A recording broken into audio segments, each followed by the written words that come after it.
I can swim. Just can't walk or dress myself.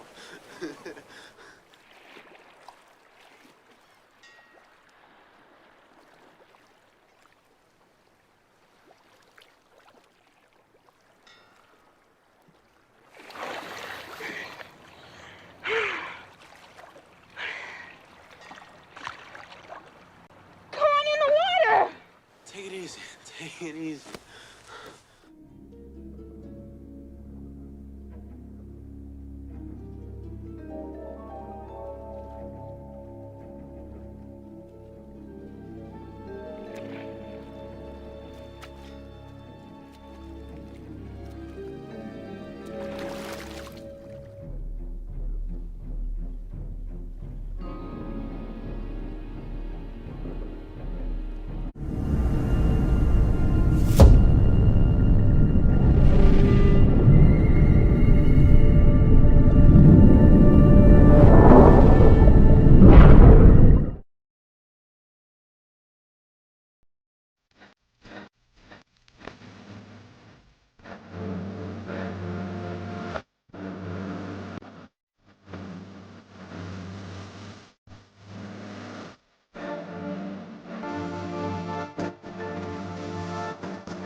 Salute, and welcome. Welcome back to the Black Ocean. Now, so I'm getting deep in with your host, the one and only Great Black Shark.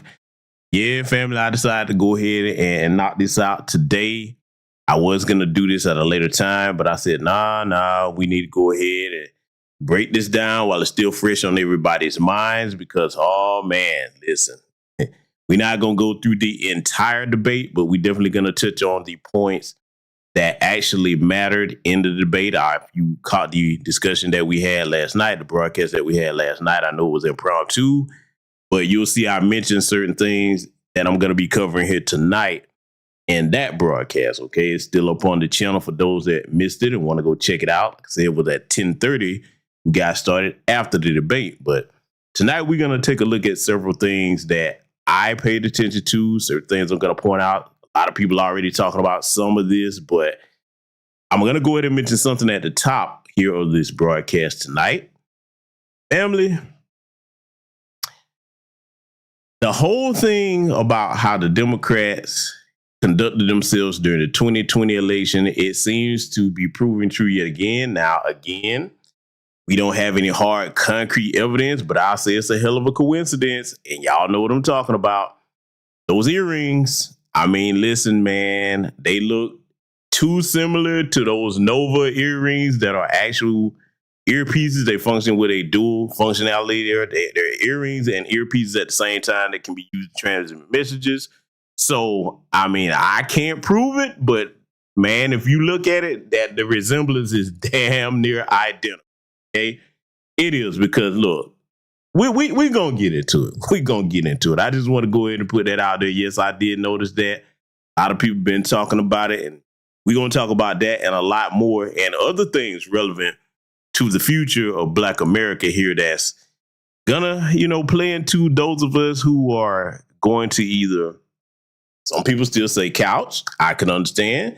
Then some people are like, nah, decision needs to be made here regarding a lot of these. So whichever way you go with it, we're going to make the case talking about a lot of that here tonight. So just letting you know what the topic of discussion is going to be in case you're just joining us.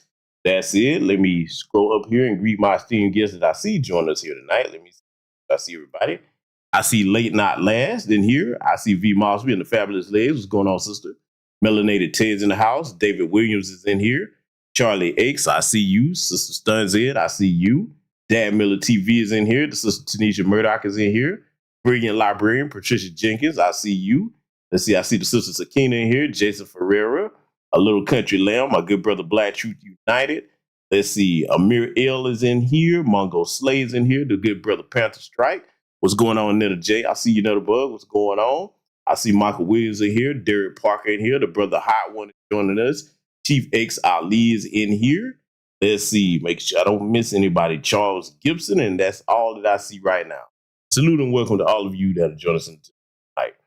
So, family, I hope all of you are doing very well.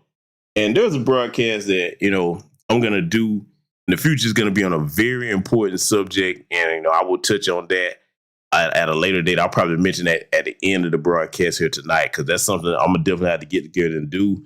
And I'm thinking about doing it in a certain way. So I'll mention that a little bit later on here tonight. But with that said, at the top of the broadcast, I'm pretty sure all of you have heard of this. Got to go ahead and mention this off top. Rest and power to the great Frankie Beverly, okay? Absolute superstar of a talent, of a musician. If you think R&B and soul music, man, his name would be one of the first things to pop into your mind, okay? If you're a younger person and you're not up on Frankie Beverly and Maze, let me tell you something, man. This brother left behind a great body of work. His music actually made you feel something when you think love or a good time or what have you. He's one of the R&B artists. Frankie Beverly and Maze come to mind. And I was blessed and fortunate enough to actually go in concert and see him live with my uncle a few years back. A couple of times after that, man, absolutely phenomenal performer. Some of the most important music of our generation. And the reason why I mention this is music is a very important part of our culture, okay? And when you look at how music has changed, a lot of the love has been taken out of the music. So I want to, again, say rest in power to the brother Frankie Beverly. Condolences to his family. may heaven's mercy be with them. I know they're having a rough time right now. Brother was 77 years old. He passed yesterday. And, he left us with, an indelible mark on not only music history, but our culture in general. He was also a great person, too, good person, humble brother, good man. Okay, so just wanted to pay my respects to him and his family at the top of the broadcast. He will be missed, and his loss is going to be felt worldwide for years to come. There'll never be another one like him. Every now and again, you get a talent that's like one of a kind. You'll never duplicate that. So I'm thankful that we still have his body of work with us to remember him by, because he'll live on long, even though he's gone physically, his music will live on forever is what I'm trying to say. Just wanted to pay, respects to that good brother. And with that said, I'm going to actually do something a bit different here tonight for the sponsor. I got to play this because I want to make sure that, hey, we're going to celebrate the life of the good brother Frankie Beverly by honoring him by doing what we're supposed to do, which is respect our people. Okay. Salute to the good sister Sakina Collins for the cash out. Thank you very much. So what I'm going to do here tonight, put y'all in a bit of a uplifted spirit. Okay. We're going to play an audio clip of a joke by one of the legendary comedians, okay, who's no longer with us. Good brother Paul Mooney. And I think this will put a smile on your face if you've had a hard day or what have you, because the comedian Paul Mooney was a very sharp-witted brother, okay? And he often used his creativity, his craft to speak the truth. There's many people that do that, okay? So I'm going to play this joke here for you all, and I want y'all to listen to this, and right after that, we'll get started with tonight's lesson here. White people are very sensitive. You have to remember that. Oh, they kill me with their sensitivity. So sensitive. It'll be some won't make this. Oh, they'll get out of here. Look like little white bunny rabbits. They'll hop out of this motherfucker. This lady leaving now. Look at her. She's leaving now. Yeah. I hope when you get home, niggas are burglarizing your house. Good night, ma'am. They can't take it. I'm telling you, I know white folks. They can't take. She got the fuck out of here, didn't she? They can't take it because all of their lives they've been told they're the shit. White people always tell you you're the best, you're everything, you're wonderful, you come from heaven, you're everything. You've never done nothing to nobody. You wear the white hat, you're the good fucking guy. And the minute they hear a nigga talking about it, freaks them. Because I study white audience. You can laugh at anybody because white folks will talk about nigga. You'll laugh. Ah! And the minute it's about you, white, you get that fucking bag, that no sense of humor about yourself. Fuck you. You can be talked about too. This is America. Fuck you. Fuck you. Oh, man, boy. Shout out to the late, great Paul Mooney, man. Salute to that brother for having the courage to speak truth to power through his art form. And salute to the good sister Melanated Tay for the cash out. Thank you very much for that, my sister. You're greatly appreciated. And family, I just want to play that for you all because, even though we have serious subject matter to discuss, I will say it yet again because I recognize the condition of our people. I recognize we have serious business to take care of. These are critical times for us. But I also want to remind you all that do not forget to live your life and enjoy your life with the people that mean the most to you, that surround you, okay? I want you to always do that, okay? I get it. It's a lot of different things that all of you in this chat room are dealing with, whether I met you or I haven't met you. But don't let the world drive you crazy because, see, one of the things that I want to say specifically to my lineage, foundational Black American freedmen, you know what our history is. Our ancestors went through a great deal for us to arrive at this point in history today. And we don't come from weak stock, okay? So no matter what happens, we're going to be okay, all right? We're going to be all right. And to our own code, non-FBA brothers and sisters, you look deep within your heritage. Also, look at your riders and ancestors and icons. And you draw strength from that, okay? And last but not least, definitely, wherever possible, you draw close to your family, okay? Your family is going to help you get through a number of things, and family is power, okay? So do not ever forget that. Just wanted to impart that message of positivity to you all here tonight before we get started, all right?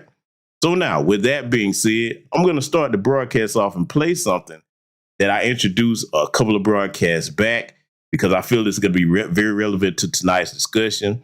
I'm not going to interrupt it while it's playing because this is something that I really want our people to become politically astute on as we move into the era of our political maturity, moving far away from just voting for somebody because they're black or voting for somebody because we like them.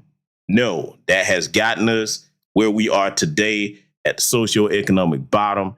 So today, we are all pushing in these new black media spaces on the black grassroots. It's about policy and tangibles over everything, okay? It's not about who you like, who you don't like, okay? So no matter what decision you make, it should be policy-based.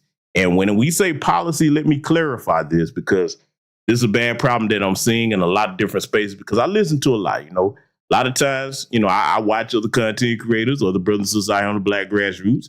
Sometimes I'm aware, you may not know it. I might just be in the clouds listening, okay? What I'm starting to hear from a lot of Shillbilly crowd, let me be specific in who I'm talking about.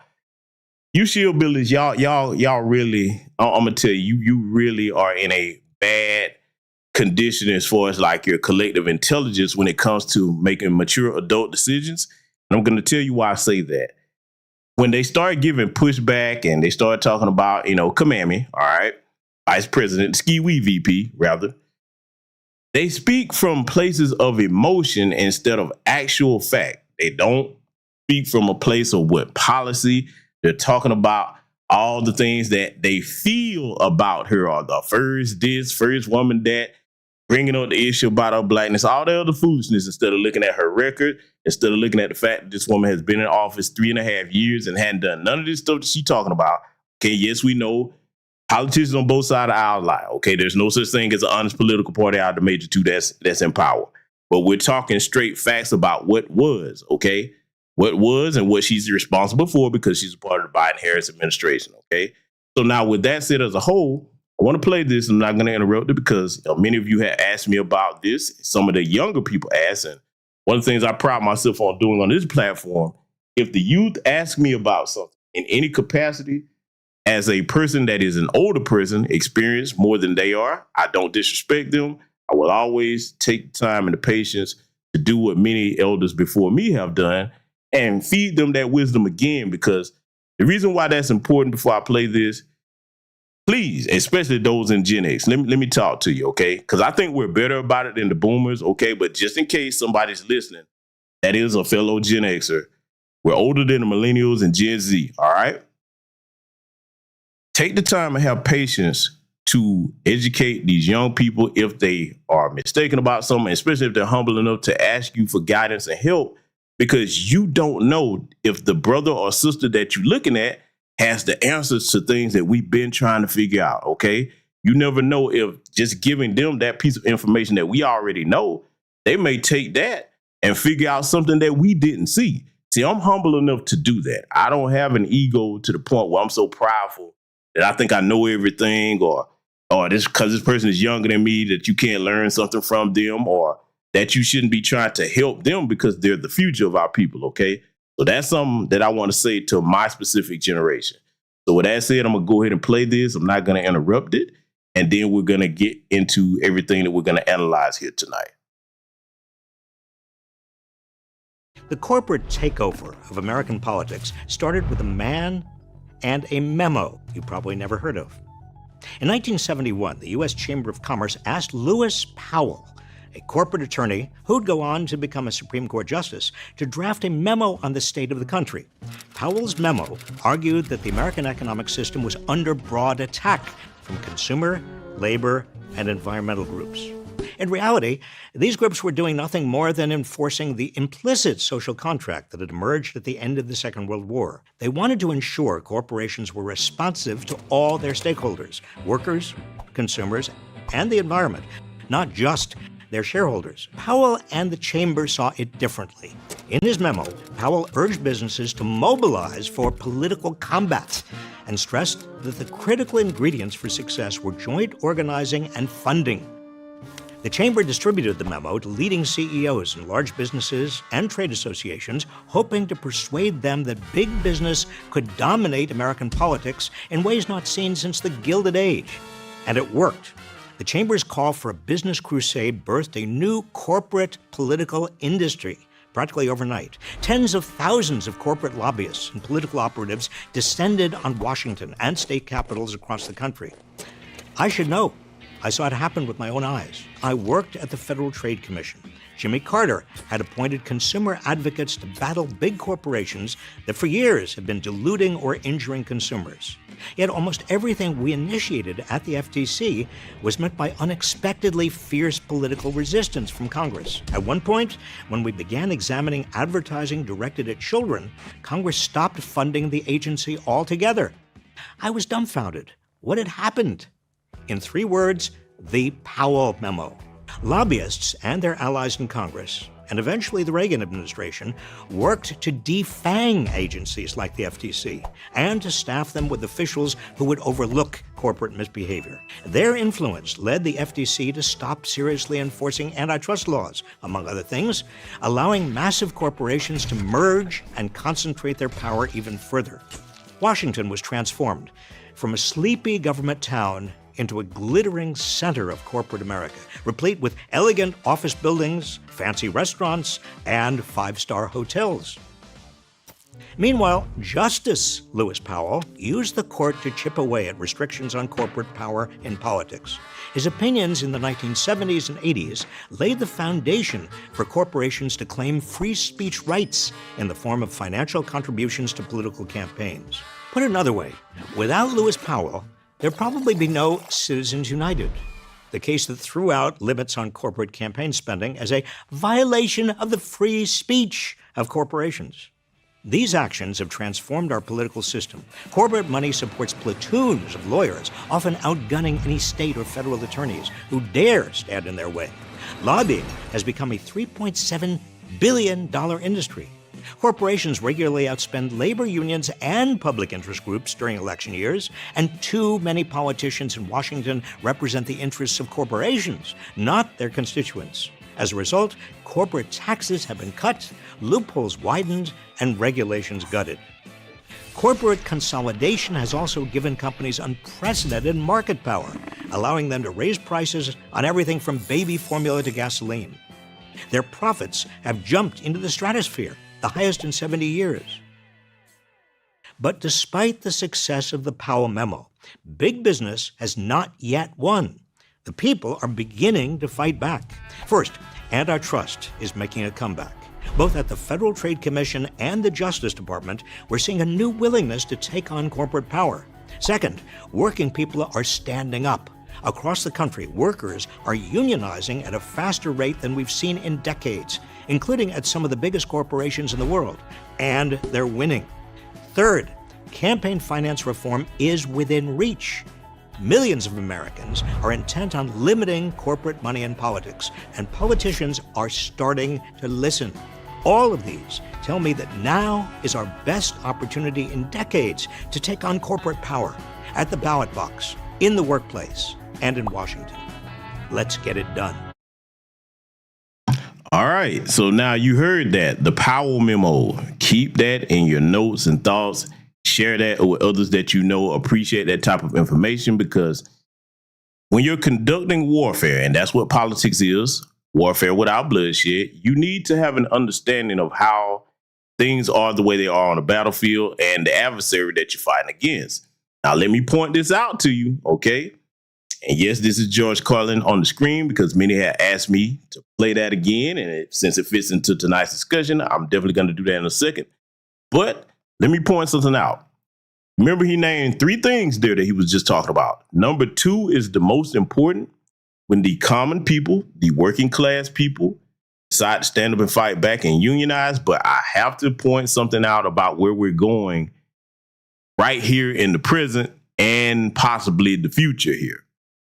You see, the problem with all of these illegal aliens being allowed to flood over here, and I mentioned this briefly on the last broadcast, I'm going to reiterate it here tonight.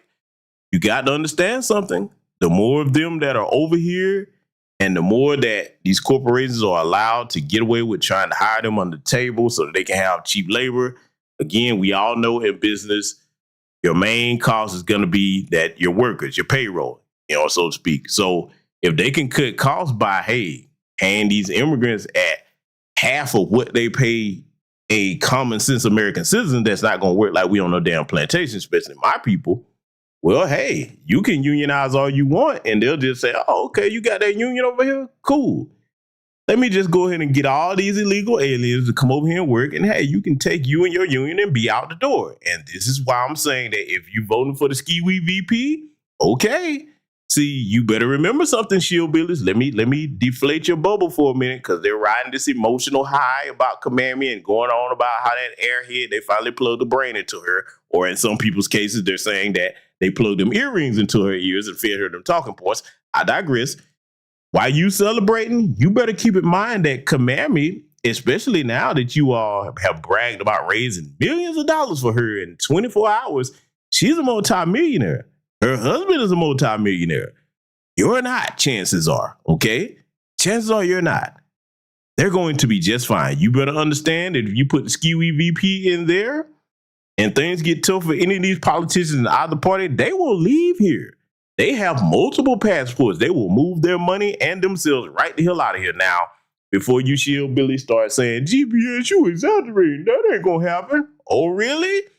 Well, remember the Texas winter freeze? Oh, I'm going there because I like to teach with real-time events that you can think back to.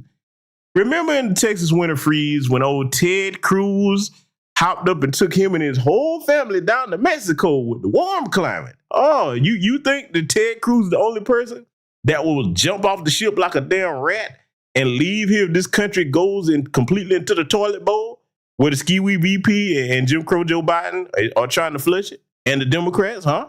You think that? I just had to put it out there for you. Salute to the good brother, Nicholas Wright, there for the cash up. Thank you.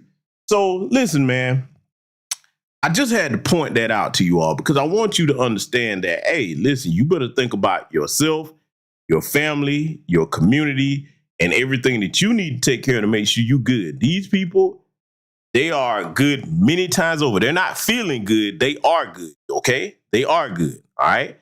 You got those like the Alexandra Ocasio-Cortez, a.k.a. Horse Teeth, as I call her, and many others of them that come into Congress from things that, menial jobs or what have you, if they had any employment at all. And then by the time, that, hey, they get in there 2-3 years, they are multimillionaires from certain all this lobbyist money and everything else that they got going on under the table. Insider trading, et cetera, et cetera. But you let the common person try to do that, they got a prison cell waiting on you. So I digress. Don't listen to me. I'm going to let you listen to George Carlin speaking on these political issues, okay? The late, great George Carlin, because it goes with everything that we talked about here tonight. And then we're going to get straight into analyzing the Harris-Trump debate. Let's get started. Forget the politicians. The politicians are put there to give you the idea that you have freedom of choice. You don't. You have no choice. You have owners. They own you. They own everything. They own all the important land. They own and control the corporations. They've long since bought and paid for the Senate, the Congress, the state houses, the city halls. They got the judges in their back pockets. And they own all the big media companies, so they control just about all of the news and information you get to hear. They got you by the balls. They spend billions of dollars every year lobbying to get what they want. Well, we know what they want. They want more for themselves and less for everybody else. But I'll tell you what they don't want. They don't want a population of citizens capable of critical thinking. They don't want well-informed, well-educated people capable of critical thinking. They're not interested in that. That doesn't help them. That's against their interest. You know something? They don't want people who are smart enough to sit around the kitchen table and figure out how badly they're getting fucked by a system that threw them overboard 30 fucking years ago. They don't want that. You know what they want? They want obedient workers. Obedient workers. People who are just smart enough to run the machines and do the paperwork and just dumb enough to passively accept all these increasingly shittier jobs with the lower pay, the longer hours, the reduced benefits, the end of overtime, and the vanishing pension that disappears the minute you go to collect it. And now they're coming for your Social Security money. They want your fucking retirement money. They want it back so they can give it to their criminal friends on Wall Street. And you know something? They'll get it. They'll get it all from you sooner or later because they own this fucking place. It's a big club, and you ain't in it. You and I are not in the big club. And by the way, it's the same big club they used to beat you over the head with all day long when they tell you what to believe. All day long, beating you over the head in their media, telling you what to believe, what to think, and what to buy. The table is tilted, folks. The game is rigged. And nobody seems to notice. Nobody seems to care. Good, honest, hard-working people, white collar, blue collar, doesn't matter what color shirt you have on. Good, honest, hard-working people continue. These are people of modest means. Continue to elect these rich cocksuckers who don't give a fuck about them. They don't give a fuck about you. They don't give a fuck about you. They don't care. George Carlin put that in nothing but the absolute truth with the words that he spoke. And see, let me point out something about what he just said in case you think, oh, it was just jokes. Oh, yeah, it was jokes, but it was truth in those jokes, just like the good brother Paul Mooney was saying earlier there. Let me point something out to you, right? Because I'm a thinking man, and I like to impart ideas to my audience that makes you think as well, okay? If you trust me with your time, okay, and money, when you donate to this platform, I like to give you information that you can use in your community for yourself. If you doubt anything that George Carlin has been saying or anything that any of us in New Black Media have been saying, think about this. Think about the part in the joke there that he was talking about and what he can't even really call that a joke. I got to call that the truth. Think about what he was saying when he said, hey, they want you just dumb enough to go in and punch a clock and do a job. Now, if you argue with that, ask yourself a question. Why did they take the skilled trades out of schools? You think about that. When you learn a skill, you're dependent on you. You're self-sufficient then because you can take that skill and go into business for yourself or go anywhere in the world and earn a living. When you just go get a job, and I'm not crapping on anybody that has a 9-to-5, okay, you do what you got to do to survive, just pointing out the difference, okay? I'm not looking down on anybody's situation or your financial situation or what you do for a living, but I'm saying the difference between having a skill set versus just punching a clock at a low-skilled job, you're dependent on that company to survive. You're at their mercy. You understand?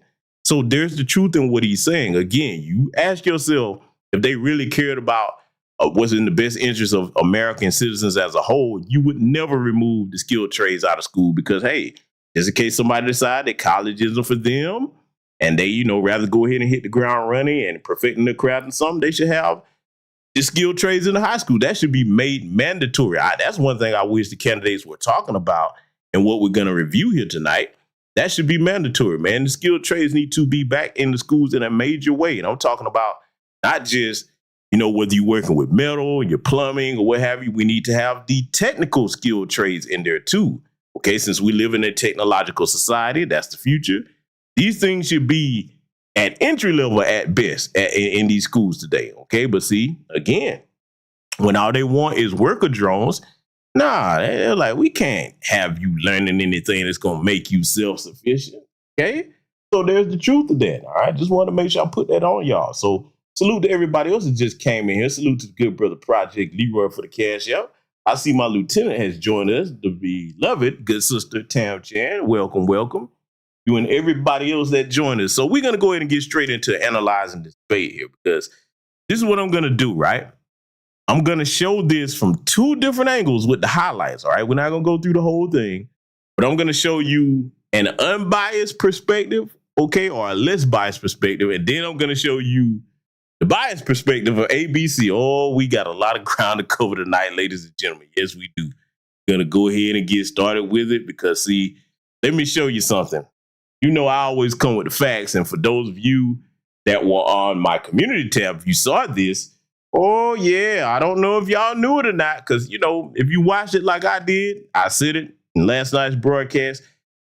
I mean, how much more bias could they get towards former President Donald Trump? I mean, it's not about liking the man. I'm like this. I would be saying the same thing if it was a situation where, okay, the moderators seem to be more biased towards Trump and Kamala. I'm like, no, don't do that. Don't cheat or show favoritism towards anybody. Keep it a middle ground. A moderator is supposed to be neutral, okay? But see, let me point something out to you. Oh, and I'm going to give you proof of this in just a second. Presidential debate moderator Lindsey Davis, Miss Pantsuit right here, is a soror of Alpha Kappa Alpha. Oh, so this was one of her soror sisters. Oh, yes, it does matter. Because, see, I'm going to let you see this for yourself. You know what I'm about to do. I'm putting the link to this article in the chat so you can see for yourself. Don't take my word for it. Don't believe nothing I say. You verify it for yourself. Because, see, family, that line of questioning, let me tell you, that's not how it's done. It was reminiscent of when Trump was at the NABJ and they conducted themselves in such an unprofessional manner. And let me say something to you soror heifers, okay? Oh, yeah, I'm finna make some of them mad tonight. They probably gonna unsubscribe and never come back again. They over here subscribe to this channel. Let me talk to you for a minute.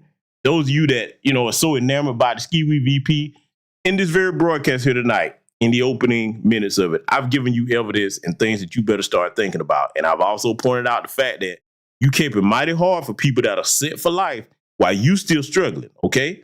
You going off of what you feel and all of that. Them people ain't feeling nothing. They're making sure that they're secure, their future is secure, and their kids' future is secure. You still struggling, so they don't care nothing about you. Let me say something directly to all of you, whether you're a soror or a fraternity member, caping for these bastards, okay? Don't you understand that what you're doing right now is just like the trees voting for the axe? Don't you get that? Don't you understand that you going out your way for people that wouldn't even spit on you to put you out if you was on fire? Oh boy, you just caping so hard for them. I'm sitting here looking at you and see when it comes to particularly the soror members, like at the NABJ and Miss Pantsuit right here, Lindsay Davis. Don't you realize that you keep talking about, you hear the phrase today, boss chick, boss chick, boss chick. Okay.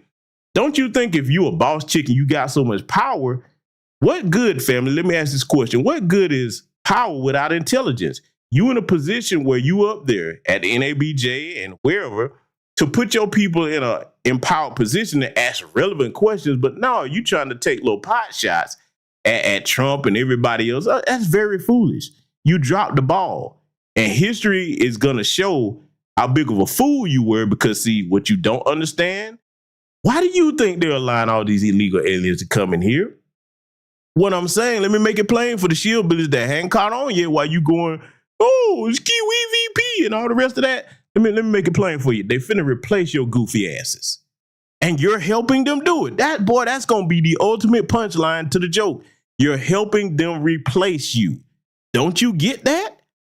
Oh, look, let me go even further with recent history. In case you don't understand what I'm saying or you don't believe me, I got to do the I told you so. What happened during the 2020 election? We told y'all not to run out there. We got to get Trump out.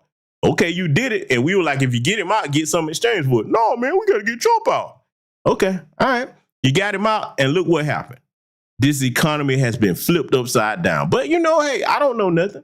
I don't know nothing at all, ladies and gentlemen. So I digress. We're going to go ahead and get started analyzing things here, and I will be chiming in with my commentary at relevant points. Kamala Harris. Let's have a good debate. Nice to see you. Have fun. Thank you. Welcome to you both. It's wonderful to have you. It's an honor to have you both here tonight. Why do you believe it's appropriate to weigh in on the racial identity of your opponent? I don't, and I don't care. I don't care what she is. I don't care. You make a big deal out of something. I couldn't care less. Whatever she wants to be is okay with me. But those were your words, so I'm asking. asking. I don't know. I mean, all I can say is I read where she was not black, that she put out, and I'll say that. And then I read that she was black, and that's okay. Either one was okay with me. That's up to her. That's up to her. I mean, now let me pause that right here, because see, I'm going to be critical of Trump as well and point out the mistakes that he made here with certain things. Now, let me tell you what I would have advised Trump to do if I was preparing him for this debate and they threw that question at him, okay? Because y'all going to see a lot of bias with the moderators here, okay, in this whole fiasco that I'll call it.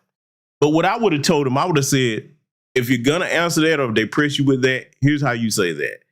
What he said was okay, but I would have added this to it. I would have said, you should have said, well, it's fortunate for her that she gets to have the luxury to jump in and out of being black, because there's plenty of African Americans or foundational black Americans or freedmen, however you choose to address us, and that don't have that option to do that every day. So that must be nice. And now, if you're going to be petty and actually keep it classy, you tell me, family, how did that sound? Huh? That's what I would advise them to say. But see, this is the problem when they don't really have connection solid connections to the black grassroots. And see, I got to say this again to the Republican Party. When you go and get the Byron Donalds, okay, and the Tim Scotts, and, you know, a lot of these other people, man, that are just bootlicking Sambos, man, those people don't have the pulse of Black America. They're not connected to us, especially if they're not of our lineage. But even if they are, the Daniel Camerons, etc., these are people that are so far removed from what it means to be an everyday Black person. And no, I'm not just talking about because they're highly educated or because these people have wealth now. No, even if you come from high education or wealth, you still going to have a connection to your people. You still going to have an attachment to what our needs are and be able to articulate that in an intelligent fashion when it counts, okay? So that's what I would have advised more with that. Let's let it continue. Honestly, I think it's a tragedy that we have someone who wants to be president who has consistently, over the course of his career, attempted to use race to divide the American people. You know, I do believe that the vast majority of us know that we have so much more in common than what separates us, and we don't want this kind of approach that is just constantly trying to divide us, and especially by race. Everything. Oh, you know I can't let her get over that. Oh, no. Okay, so now, see, we're going to play his response to that. But see, family, again, this is what I would have done in that situation. I would have told him if she tries to pull that, oh, we're not so divided, this, that, the third. But see, again, he got to play to his white supremacist base, okay? Trump, you and the Republicans don't have to step away from that if you want to get... See, let me say it while I'm saying it this way. Whether you're a Democrat or Republican, but we talking about Trump now since I'm criticizing his response to this. Let me say something. It's one thing if you got your voter base locked down. Okay, great. These are people that's going to ride or die for you no matter what you say, no matter what you do. Great, you got that. Pretty much after they made an attempt on this man's life, hey, his base is solidified. They're going to go out and vote for him no matter what. All right? Where you want to make progress at is now that you got your base secured, you need to be trying to attract the new voters, okay, or people that's on the fence. And you can't do that with certain types of rhetoric. So where am I going with this? What I'm going to say is my response to Kamala, if I was debating all that, I would have said, well, ma'am, the country is already divided by race. When have we ever been together in this country on racial matters in a positive way? Now, it would have took a lot of courage for him to say something like that, but he could have pulled it off. Because like I said, his core base is going to be there no matter what. These people, man, y'all remember what he had them doing during the start of the pandemic? Do I even need to go there? Okay. Just think back to some of the silly stuff that they started doing, you know what I'm saying, based off things that they misinterpreted that he said, okay? So and then again, after he had the bandage on his ear, you remember what they all started doing? Look, I get it. That's a cult-like following. All I say is you better use your brain if you're going to be in any type of cult, okay? I'm just saying. But my point is you need to start hammering people that try to use this cookie-cutter fairy tale reality and say, no, we've never been united in race in a positive way in this country. And again, Republicans, this is why you need to warm up to paying reparations to Foundation of Black American Freedmen, okay? And again, I got to point this out. You'll notice that as we go through these highlights here, we weren't really mentioned like that as a priority. So that should tell you Billy something. In prior elections, they would at least mention Black folks. We was only mentioned once, okay? By Donald Trump, by the candidates, okay? Now, the moderators brought the thing about commandments blackness, but it didn't have anything to do with us policy-wise, okay? Anything at all right? So we're going to get further into this. I want y'all to listen to his response. That she believed 3 years ago and 4 years ago is out the window. She's going to my philosophy now. In fact, I was going to send her a MAGA hat. She's gone to my philosophy. But if she ever got elected, she'd change it. And it will be the end of our country. She's a Marxist. Everybody knows she's a Marxist. Her father's a Marxist professor in economics, and he taught her well. She gave up. Now, let me pause this, okay? Here's another critique that I have for Trump, all right? Trump, you and the Republicans, because see, this is one of Trump's weaknesses. That white supremacist rhetoric, if you in private, let me say this to you, white supremacists. I got to talk to you, okay? Because that's what majority of a lot of his base is, them good old boys, okay? Let me talk to you good old boys for a minute. Listen, good old boys. When it comes to moving the levers of power in this country, you can't talk like you talk when you behind closed doors about stuff like Marxism and all of that. You know why? Because it doesn't come off as realistic. Now, some of what you say might be the truth. You could probably go there, But you need to think about the big picture. So I would have told the orange man, the human Cheeto with the Trump, hey, don't mention none of that silly stuff about no Marxism, buddy. You don't need to go there. Stick to the facts, the economy, securing the nation, okay? And stick to foreign policy issues. That's what you need to stick to. That's all you have to do. Stop going out here talking like you talk when you're in your cave. I mean, when you're in your houses. That hurts you. And that kind of hurt him tonight. And I'm not done by side. I'm going to critique both of them because I'm going to really critique what one of the Cheeto man's biggest weaknesses is. It's something I've told you all over here in this channel if you're familiar with my content. I told you that this is not good for any man or person in particular to embrace. And it's called ego and arrogance. That's a weakness. It's not a strength. Let's get back to it. At least 12 and probably 14 or 15 different policies. Like, she was big on defund the police. In Minnesota, she went out. Wait a minute. I'm talking now. If you don't mind, please. Does that sound familiar? They have abortion in the 9th month. They even have, and you can look at the governor of West Virginia, the previous governor of West Virginia, not the current governor, who's doing an excellent job, but the governor before, he said the baby will be born and we will decide what to do with the baby. In other words, we'll execute the baby. There is no state. Now, before they give a rebuttal to that, let me see. This is one of the things where, again, I have to critique Trump on this. This is one of the things where, and I hope y'all are listening to me, because let's just say you become wealthy on his level one day, or let's just say you become famous, all right? Either or, all right? Or both. This is where having people to pull you to the side to actually bounce ideas off of that you actually listen to and be humble enough to listen to, because if you got his kind of wealth or fame or what have you, hey, you know, them people, that's one of their weaknesses. They really don't listen to the people around them a lot.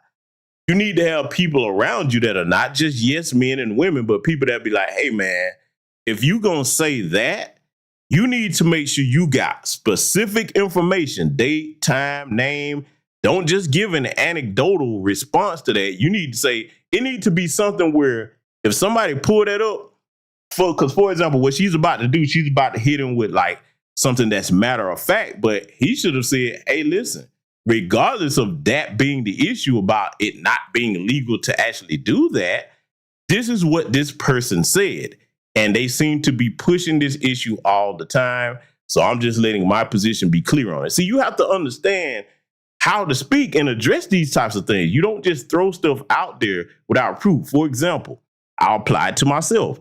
Most of the things that I try to show you over here, I try to provide you with some type of source so that you can check it out for yourself, regardless of whether you agree or disagree with me, so you can make your own informed decisions on things, okay? So that's one of the weaknesses that wealthy people, especially them folks, and I've said this for years, one of the folks' weaknesses is that ego and that arrogance to the point that they don't listen to folks and they want everybody to kiss their ass, because that's another one of Trump's weaknesses. He wants everybody to tell him how great he is. You always hear him talking about how great he is, okay? You got to keep that ego in check. Arrogance is weakness. You know why? If y'all have heard me say this before, I'm going to say it yet again. Young black men and women, pay attention. Arrogance is a weakness because it blinds you to the reality of what the world is, okay? When you arrogant, you have a fabricated view about things, all right? And see, if you sitting in these circles with them good old boys, you know, them that talk like that, if you sitting in those circles and they talking about things from an emotional standpoint just because they don't like somebody, let me tell you this before I let this play, because y'all gonna hear the response the moderator's about to give him, okay? If I'm discussing power and I'm a politician or a political candidate, I will have a strict rule. You know what that rule is? I'll be like, listen, whoever's in this room, we're not going to talk about a damn thing regarding nobody's feelings. You don't get power by going off of feelings. The world don't operate off of feelings. The world operates off of logic, okay? It's not what you think you know or what you feel, it's what you can prove, okay? That's where your power comes from, dealing with reality. Save your feelings for outside of this meeting. I would be strict about that, so that everything that we discuss is about us getting our game plan together, okay? So that's one of our other critiques for Trump. But listen to what she's about to tell. Let's let it continue. In this country where it is legal to kill a baby after it's born. Donald Trump hand-selected 3 members of the United States Supreme Court with the intention that they would undo the protections of Roe v. Wade.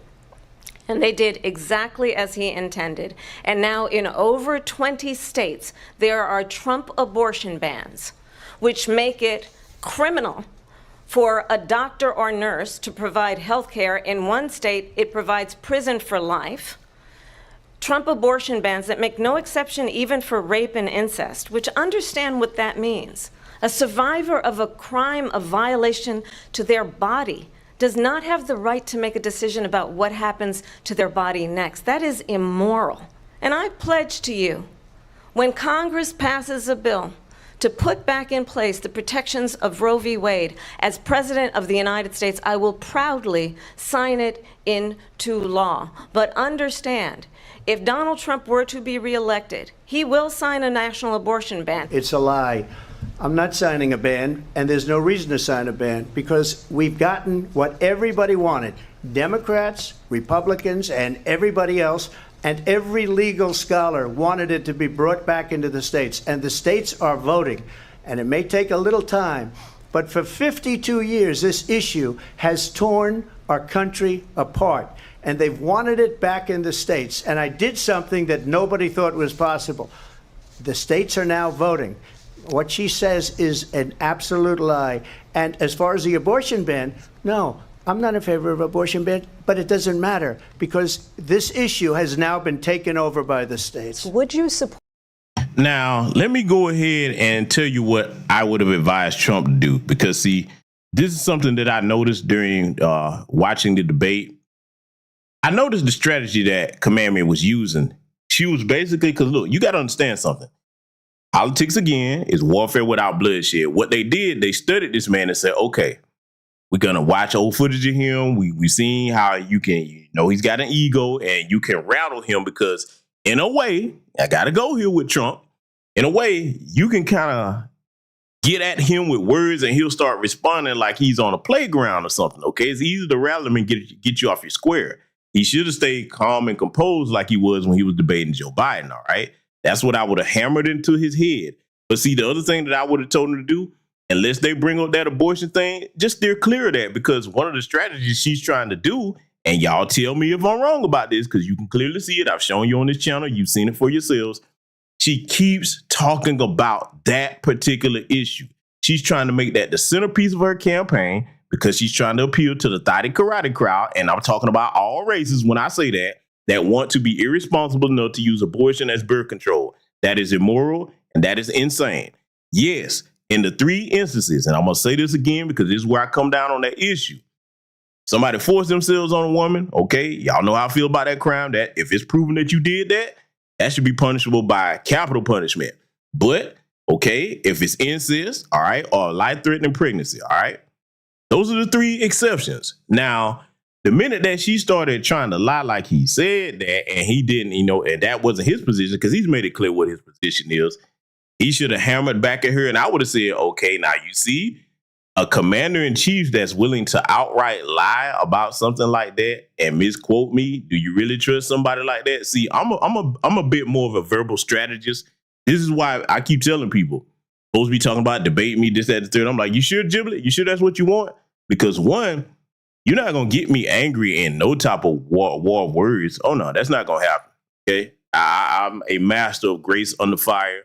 I'm a studious listener. I take notes, and I'm going to hit you with nothing but facts. You'll get emotional before me, and if you do, I'm going to have fun with that. It's game over. You get emotional with me in any type of verbal discussion, I got you. You done. I promise you that, okay? So that's what I would have advised him about. Like, hey, man, your job is to stay cool as a cucumber. Stick to the facts. That's all you got to do. It's too easy. See, this debate, even if let's just go here, all right? I can't prove it, but even with her fellow soror buddy, okay, that you're looking at on the screen, Lindsey Davis, even if she did have those earpieces in, it still should have been a layup. You know why? Because there's too many real issues to criticize the Biden and Harris administration on. You don't need to go and get into mudslinging with them, okay, at all, okay? And see, with Kamala, This is what he should have brought up. I would have asked the question. And also feeding into that, when they would have went to the abortion issue, I would have said this. I would have answered in my way, okay, and corrected the misinformation or the outright lie. And then I would have asked the question. I'd be like, well, why is it when we're talking about the economy and policy and straightening out this mess that your administration made, why is it that you have such a problem sticking to that and you start pivoting to the abortion issue? I was like, that sounds like a weak presidential candidate to me. That's just what I would have said, but let's let it continue. Any restrictions on a woman's right to an abortion? I absolutely support reinstating the protections of Roe v. Wade. And as you rightly mentioned, nowhere in America is a woman carrying a pregnancy to term and asking for an abortion. That is not happening. It's insulting to the women of America. What we will do. Now, let me go ahead and tell you where I would have trained Trump because I'm looking at this if I would have advised him on some of his shortcomings here. Let me tell you what I would have trained him to do. And see, because there's a classy way to verbally jab at somebody and then keep it on message. What I would have done, and see, boy, some of y'all gonna be like, GBS, you a stone cold asshole for what you about to say. But if it was me, okay, I'm gonna say if I was the orange man with a Trump on my head, and I was debating old hard-faced Harris over here, I would have let her get that off. And then I would have said, well, when it comes to this abortion issue, I find it ironic that someone that doesn't have any biological children of her own is just so cavalier about this important issue in our nation. I would have went there. You damn right. I would have told him to say that. And then, see, here's the other thing, too. When you give a verbal retort, and because I want to teach y'all something, okay, in case a lot of young people are not well-versed in how to deal in a debate or any type of discussion. It's not just what you say, it's how you say it. So let me tell you something. If you really want to hit somebody, see, a lot of people tend to make the mistake. This is what I try to teach any women that I deal with, because I'm not picking on you ladies, but this is a problem that a lot of y'all have. Okay, and some of these guys, some of these guys are trying to compete with y'all to take y'all place in the world. But where you have more impact with somebody is not yelling and screaming and hollering at them. No. Yelling and screaming, no. We've all heard the saying that the loudest voice in the room is often the weakest. Where you get your point across, where you really make something stick to a person, especially when you're telling the truth and you're very witty with the reply, you speak in a subtle, calm tone, relaxed. Because that's going to drill right into them. And boy, I'm telling you what I know, not what I think. I've used it many times in many business meetings, okay, negotiations, all right, here and outside the country. I'm just letting you know, okay? That's what you want to shoot for. I'm talking about let me put it to you this way. You should have the tone of, let me think. Got one for you, all right? I know a lot of you are not comic book heads in here, but I'm bringing this up to make a point. How many of you familiar with Spider-Man, right? Yeah, trust me, I'm going somewhere. You're probably like, what the hell does this got to do with what you're saying? Trust me, just follow me. How many of you in here are familiar with the comic book hero Spider-Man? Familiar with him? Okay. So let me ask you a question. Are you familiar with some of the villains that he fights? Yeah? Okay, well, let me ask you this. Y'all familiar with the villain that he deals with in the comics called the Kingpin, right? Wilson Fisk, okay? That's his comic book name. You notice that in the on-screen portrayals of Wilson Fisk or what have you, because he was portrayed by the late, great Michael Clark Duncan. But if you look at even the comics and the movie portrayal, Wilson Fisk is a calm character. Okay, you may as well think of him as a mob boss in the city, in the comics or what have you, but he's calm. You know why? Because that's what real power is. Real power doesn't have to be yelling and making threats. Power is absolute. It simply is. When power decides to do something, it gets done. I don't have to yell. In fact, the business, I'm going to tell you another thing too before I get back to this. When it comes to wielding power, let people underestimate you. You don't need to yell and scream, be like, how I'm going to yell and threaten you and make you get my... No. You don't need to do that. In fact, you want them to be dumb enough to test you, because what you're going to do, if you're sitting on some real power, you'll be like, okay, I'm going to show you better than I can tell. I'm not going to get upset. I'm just going to move and show you what I'm talking about, okay? So now in this particular instance, how that correlates to what I'm saying is, hey, just stick to the facts, man. Because I'm going to tell you what I would have done right here. If they never would have brought that abortion issue up, I'd be like, I don't need to talk about that, because I already know what the decision is going to be of what I'm going to do when I get in office. And I'm just going to move on it from there. Not going to get in no tongue wrestling match with you about that issue, especially from the moral standpoint that the Democrats are trying to push it. Got a damn Planned Parenthood mobile clinic outside the DNC. That's disgusting, man. I ain't gonna never forget that as long as I live, man. But anyway, I just want to give y'all a quick lesson on that. I'm gonna have to do another broadcast on power in the modern era, especially when it pertains to the brothers, but the sisters will be able to get something too. So that'll be a future broadcast coming up. I'm debating on whether I do it on YouTube or Patreon. Let's let it continue. Is we're looking at different plans. If we can come up with a plan that's going to cost our people, our population, less money and be better health care than Obamacare, then I would absolutely do it. But until then, I'd run it as good as it can be run. So just a yes or no, you still do not have a plan?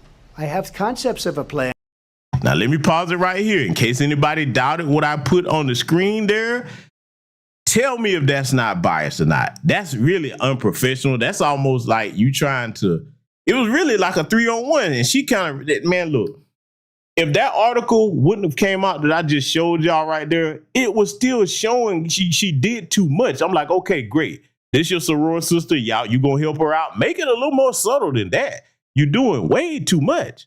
So you still don't have a plan. All right, okay. Yeah, you see, you this really hurt her more than it helped. Now, I know a lot of people that are looking at it from an emotional standpoint think, oh boy, she destroyed Trump.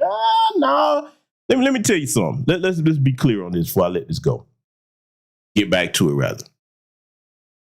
It looks like she destroyed him from the, hey, ski wee sister girl crowd. And, she won't even, identify as a black woman, but y'all run around calling her black. But anyway, we'll get to that.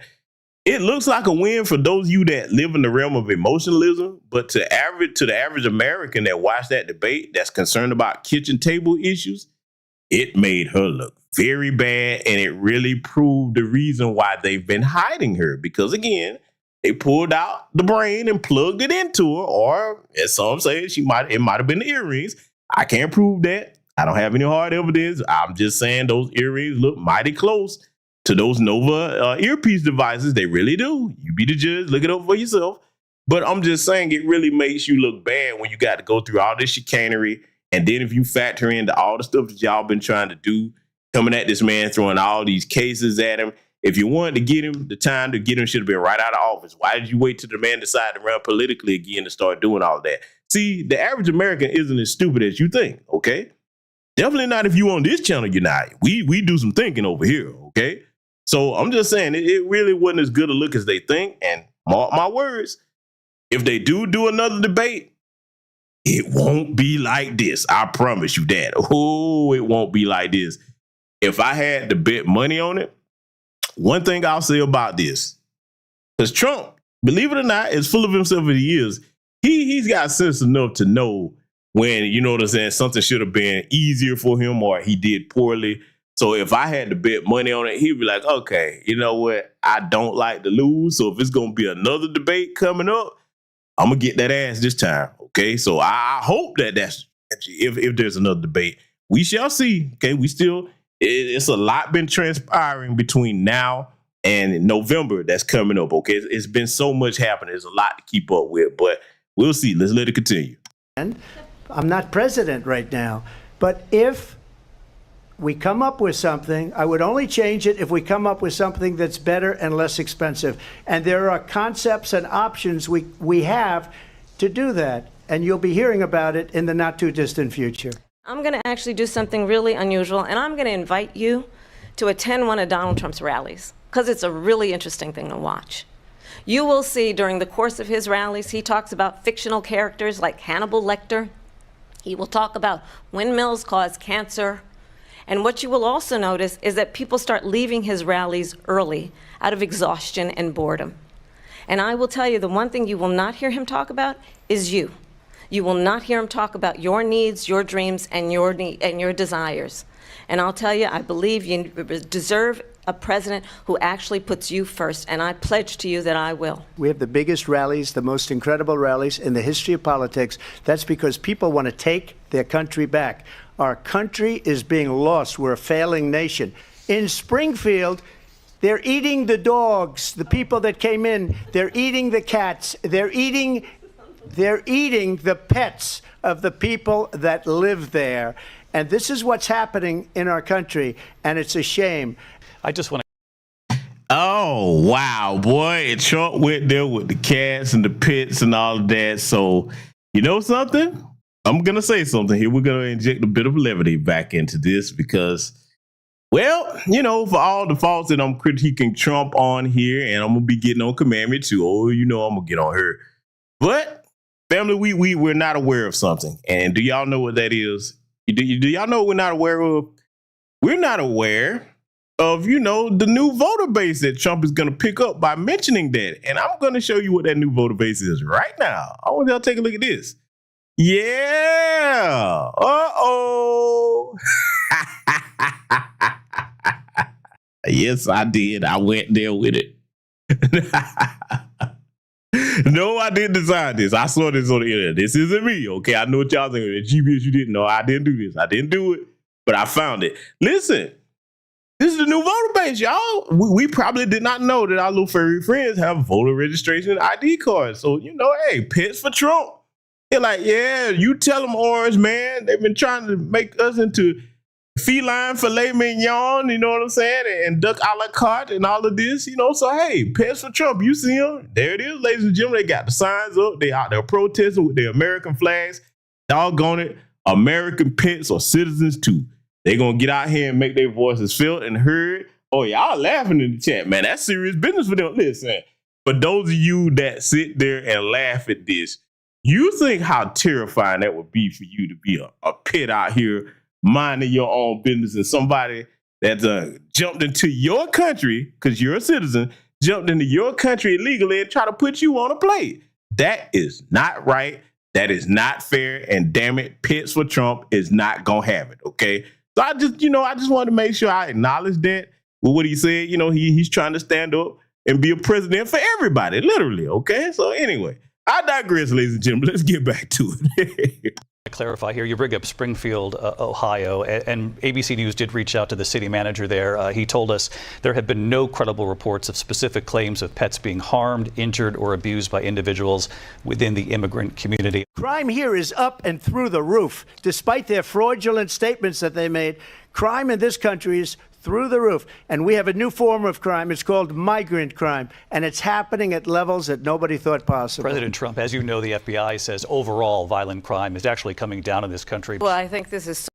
Now, let me pause there right there because, see, boy, you little weasel moderators over there on ABC, boy, the American public is not going to forget that display that you put on here in this debate because, see, this is what I would have trained Trump if he was going to touch that subject. Fact of business, he should have took the initiative and mentioned this.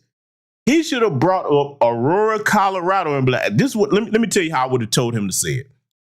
As soon as he would have said, well, you know, the FBI says the crime is going down in this country, I'd be like, oh, really? Oh, yeah? I'd be like, what reports are you looking at? Because right now in our country, we have illegal aliens taking over entire apartment complexes in Aurora, Colorado. I like, did they tell you about that? Do you think that's the only incidence of that? Look at the crimes they're committing in New York. I would see, this is what I would have prepared Trump to do. I'd be like, if they come at you with that, you hit them with nothing but real world facts. And in closing, and his rebuttal to either one of them that would have brought that up, I would have told him, you need to say this. America needs a president that is going to care about them being safe in the country that they are citizens in. That's how I would have trained him to deal with that. Let's let it continue. So rich. Coming from someone who has been prosecuted for national security crimes, economic crimes. Oh, I got to pause it, man. Shout out to the good comrade there, K. Wright in the building. He asked a very important question before we get back to it. The brother K. Wright says, and if crime is going down, why are we talking about guns are a problem? Uh-oh. See, I told you. My audience is brilliant over here. See, let me tell y'all something. I need to say this to my critics that always got something to say, because, you know, I don't really give them any energy or life, but I'm going to make this statement because I keep telling people we have a good time over here. Okay, we blend in education with a bit of humor from time to time. I have a very diverse, brilliant audience from all walks of life, all types of professions. You never know who's in my chat room. Y'all seen it. We've got doctors over here. We got lawyers over here, people in finance, former veterans, okay? We got a range of people, young students over here, okay, men and women, okay, FBA, non-FBA, all right? From time to time, we have the occasional person from other communities over here. We do, okay? So I'm just letting y'all know, for all the critics, that's about as much mention as you'll get from me. You know, I've been seeing certain things here and there. I'm like, yeah, okay. You know what I'm saying? But either way, if I wasn't doing something right, I would never have an audience, okay? And I have quite the audience over here that I work with online and offline to get. We're going to get back to analyze this debate, family. Let's continue.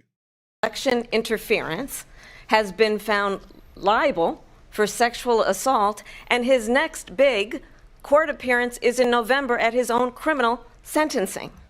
Understand, this is someone who has openly said he would terminate, I'm quoting, terminate the Constitution of the United States. Let me pause Command right here, and boy, I got it on the right pause. Cause look at that little boy, that little beady-eyed, sleazy, villainous look that she got with them little thin eyes in this shot right here. Let me tell you something, man. What I would have trained him to do if she would have went there talking about my convictions, I'd be like, oh, okay. I'd be like, yeah, you know, I've got convictions. Okay, you right. That's right. I'm a convicted felon, thanks to you guys, you know, misusing the justice system. But I'll tell you who else needs to have some convictions. You and your boss, Jim Crow Joe Biden, okay? You need convictions as well because you committed treason against America. You flooded our country with a horde of illegal aliens, okay? You've been giving taxpayer resources to these people that broke the law to come here, and I had the stay in Mexico policy in place. You repealed that. So I'm not the only one that needs to be brought up on a trial and be convicted or something. That's what I would have told him to hit back with. Let's let it continue. That he would weaponize the Department of Justice against his political enemies. This is the one that weaponized, not me. She weaponized. I probably took a bullet to the head because of the things that they say about me. They talk about democracy. I'm a threat to democracy. They're the threat to democracy. In the past couple of weeks leading up to this debate, you have said, quote, you lost by a whisker, that you, quote, didn't quite make it, that you came up a little bit short. I said that? Are you now acknowledging that you lost in 2020? No, I don't acknowledge that at all. But I you said did that say sarcastically. That. You know that. It was said, oh, we lost by a whisker. That was said sarcastically. Vice President Harris, you heard the president there tonight. Now, let me point out something else that I would have taught Trump to deal with here, because, see, y'all got to understand, family, I'm a different animal when it comes to strategy, dealing in any type of thing like this, because I always look at everything through the lens of warfare. That's something I'm going to do to the day that I'm gone from here. Let me tell you something. I would have prepared him for if the moderators would have been biased like they are now, okay? And see, let me tell you where he would have done a lot better in this debate at, all right? Because I'm pointing out his weaknesses, all right? For people that are like, you a Trump supporter, how much the Republicans paying you? I'm like, listen, man, my loyalty is to Black America. I just have the sense enough to call things down the middle as they are without emotions, because I'm not attached to either one of them. I only care about what they're going to do for our people.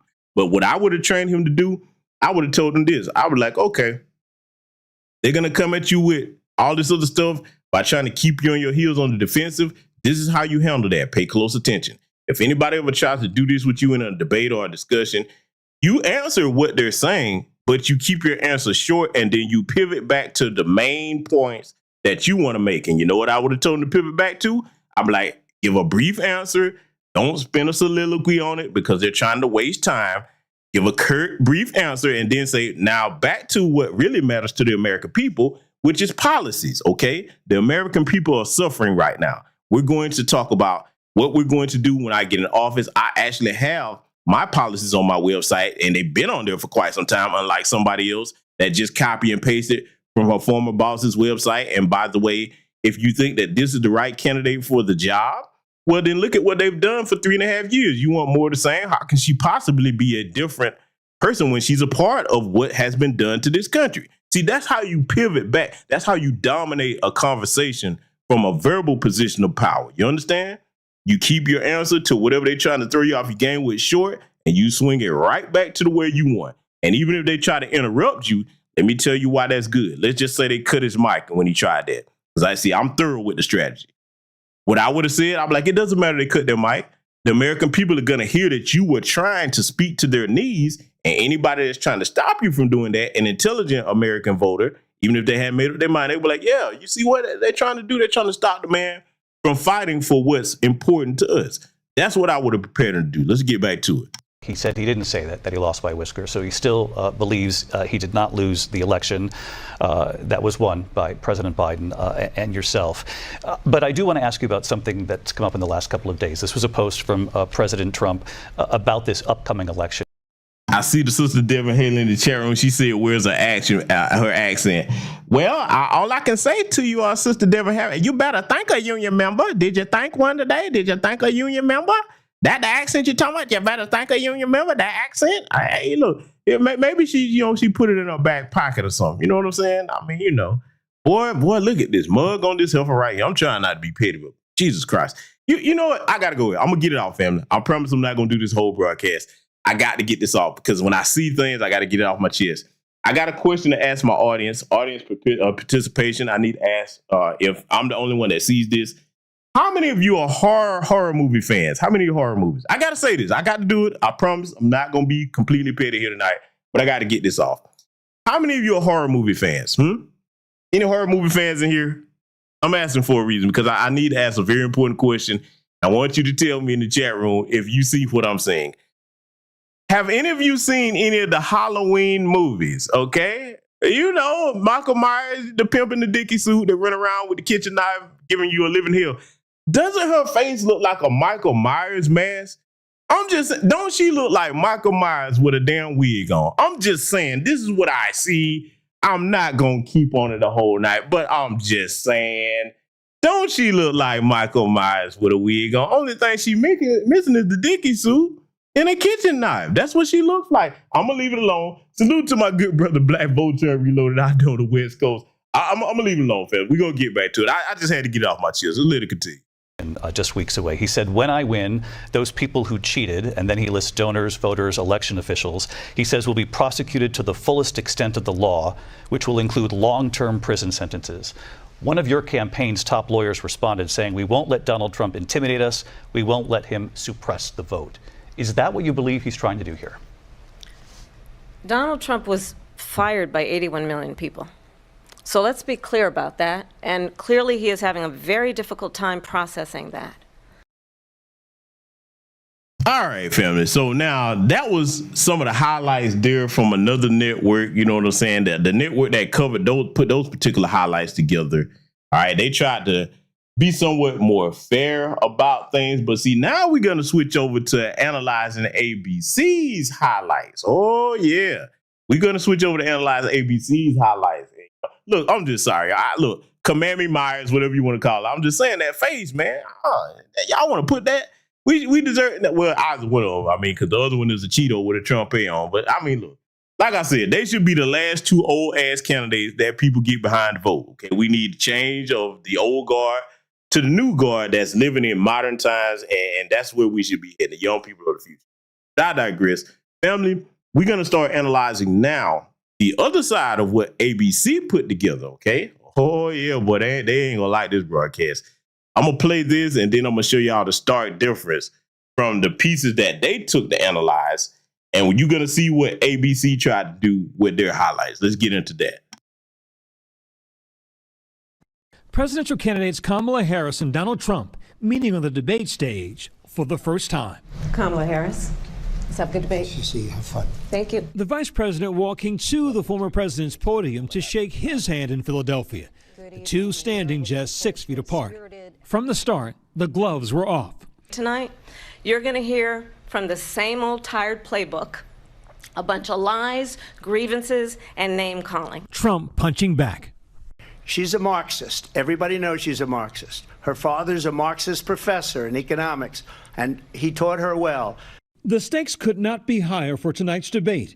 The two candidates locked in a dead heat in polls. The economy and inflation on the top of American voters' minds. Trump laying the blame on the Harris and Biden administration. We have inflation like very few people have ever seen before, probably the worst in our nation's history.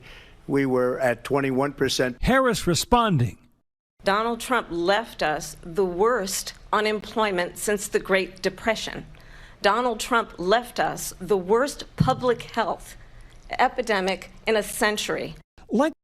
Now I got to pause this. This is ABC's highlight reel now.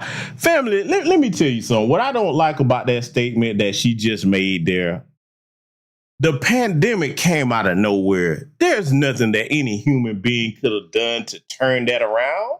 Okay, that was beyond any human being's control. But for them to try to put that on him, he handed us the worst health. Okay, Helfer, what did y'all do with it? Because it's not like when they got in office, COVID just magically went away. Am I right? Huh? And in fact, the business, man, boy, if they would have pulled that with me, I'd be like, oh, you really want to go there? Are you sure you want to go there? Because you mandated the jabba dabba do, and you know what I'm talking about. You mandated the jabba dabba do, and you cost American citizens their jobs. That's what you did. Oh boy, look, I told you. Y'all better hope that they don't reach out to me and say, hey man, listen, yo, GBS, we messed around and caught one of your broadcasts and we heard about you in the black grassroots. Some of that stuff you were saying about getting Trump together, man, hey, we might need to put you on the team. And see, let me tell you something. I would only do it under this condition. I'll be like, oh yeah? And that's what you're going to do? Okay, well, you're going to have to do something for me and my people. Because y'all know me, I'm going to put Black America's need front and foremost at the center of anything, okay? That's what I would do. I'm just saying, and look, they'll definitely have to come with the bag. So if they did do it, I would come out and tell you. I'd be like, yep, that's my job. And this is what they're paying me. And, you know, I'm going to be front and center, constantly centering us and our issues and foundation of Black American Freedmen Society. I'm just going to say, yeah, I would do it for the right bag, but I'm not going to be the type of person that if I did get that type of offer, that I'm just going to forget about my people. That's just not going to happen. Let's let it continue. The Trump-Biden debate, tonight there was no studio audience and the microphones were turned off. And remember this, she is Biden. You know, she's trying to get away from Biden. I don't know the gentleman, she says. She is Biden. The worst inflation we've ever had, a horrible economy because inflation has made it so bad, and she can't get away with that. Harris responding. Clearly, I am not Joe Biden, and I am certainly not Donald Trump. And what I do offer is a new generation of leadership for our country. The debate turning personal. Donald Trump was fired by 81 million people. So let's be clear about that. I got to pause it, family. I know I told y'all and I promised y'all that I wasn't going to be petty. But I got to do this because it's just in my mind, because you know the Shield Bill is already angry at me anyway, so I may as well take the time to pause this and let's just analyze my claim that I made here, okay? Because, you know, look, it's only right for us to analyze the claim. So listen, look, I got to check this out because, you know, we just got comparison here. Let's just get rid of the orange man here, okay? Now you see it for yourselves on the screen. I'm just saying, man. Look, hold on. Let's do this. Let's move this on over there. Oh, shit. Whoa, is this what she really is? I'm just saying, family.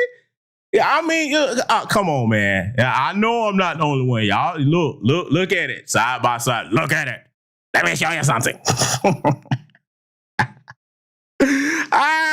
Yeah, man. Boy, command me Myers. All right, y'all. All right. I'm going to leave it alone. I got my sister for real, okay? Let's let it continue. And clearly he is having a very difficult time processing that.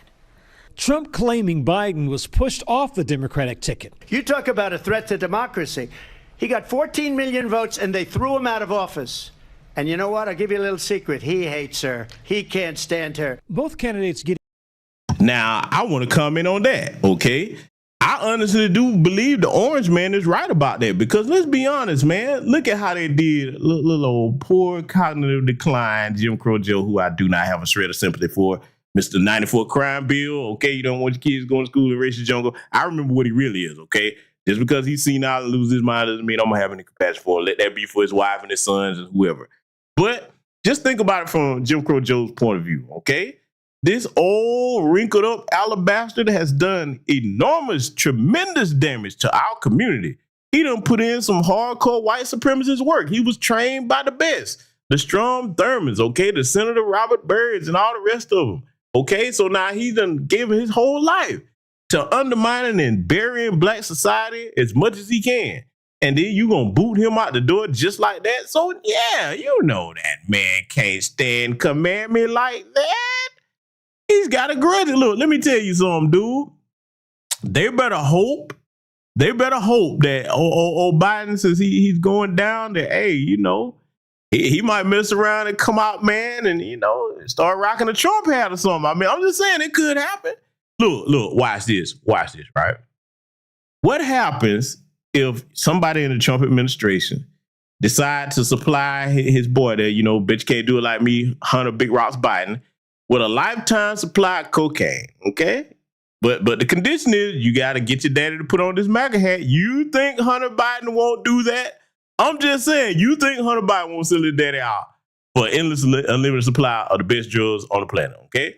I'm just saying, it could happen, man. It could happen. Let's let it continue. Being heated when discussing the issue of abortion, an area of vulnerability for the GOP. Her vice presidential pick says abortion in the 9th month is absolutely fine. He also says execution after birth. It's execution, no longer abortion, because the baby is born, is okay.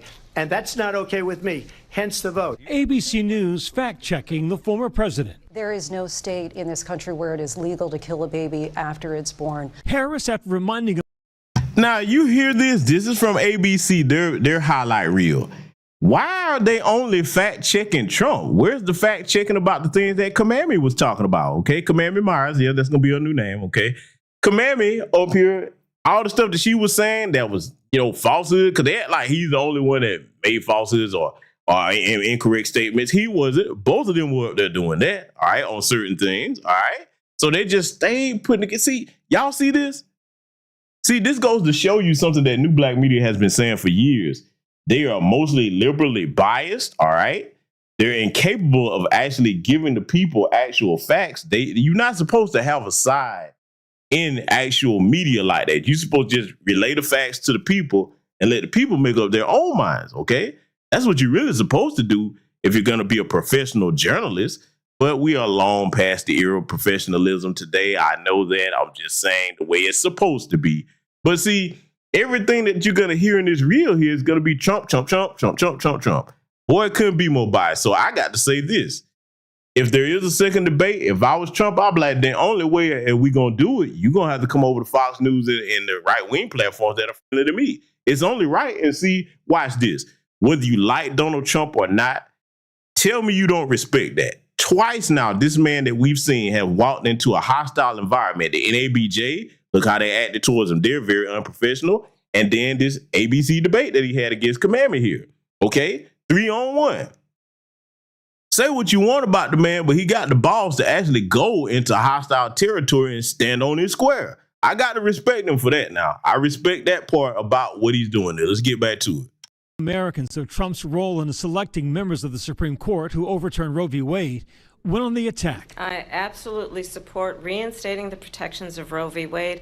And as you rightly mentioned, nowhere in America is a woman carrying a pregnancy to term and in asking for an abortion. That is not happening. It's insulting to the women of America. According to I'm going to pause this and throw something else out there while they're going on there. Let's get on Trump reel here, okay? Here's a question, and I'm going to pose this to the audience here because we got to deal with reality. Of course, right now, there's no state that would do that. But see, when you got hordes of women of all races, okay, because I ain't going to put this just on Black society, but we talking about all the women that just seem to be so much for, got to have this right to murder babies. I'm going to call it what it is, okay? Of course, there's no states that legally let them do what they were talking about, okay? But how many women would support it if there were? Oh, yeah, I asked that question. Yeah, I'm going there. Family, you think about it in the chat room. How many of them that are Ski-Wee VP supporters do you think would support something like that if it did, if it was on the ballot? Huh? Because, see, I know that when I say it like that, it sounds insane, but it's insane to really be for that outside of the 3 normal reasons that I named. And I'm going to take the time to say them again. Somebody force themselves on you, incest, life-threatening pregnancy, okay? And the first 2 are very, very, very low percentages, okay? Women getting pregnant from a sexual assault and these incest pregnancies, okay? Very, very small, in the single digits they are, okay? Now, that third one, hey, let me say this while we talking about the whole reproductive justice issue and the way the Democrats uses a complete oxymoron and misnomer. That's not reproductive justice if you're terminating life. But if we're gonna talk about actual reproductive justice, okay, for the women that are for the ski-wee VP, how about you get on the Democrats about doing something about why black women have the highest mortality rates when it comes to them giving birth and the infants in these hospitals here in America? Because see, that's by design. Because if it wasn't, you would be like, okay, that's just the way it is. It's risky. Why don't we see those same numbers amongst other races of women? That goes to tell you they're trying to get rid of us like that. But you don't hear them pressing the Democrats to do anything about that. Now, do you? Let's get back to it. Pew Research Center study, a majority of Americans believe abortion should be legal in all or most cases. President Trump hammering the Biden administration on the border, an area of vulnerability for Harris. There's never been anything done like this at all. They've destroyed the fabric of our country. Millions of people let in. And all over the world, crime is down all over the world except here. Harris defending her record, pointing to the bipartisan border bill that Trump killed. That bill would have put more resources to allow us to prosecute transnational criminal organizations for trafficking in guns, drugs, and human beings. But you know what happened to that bill? Donald Trump got on the phone, called up some folks in Congress and said, kill the bill. And you know why? Because he'd prefer to run on a problem instead of fixing a problem. At one point, now, let me tell you again, because see, I'm doing this from the standpoint of if I was his advisor and they was actually paying me to get him ready for this.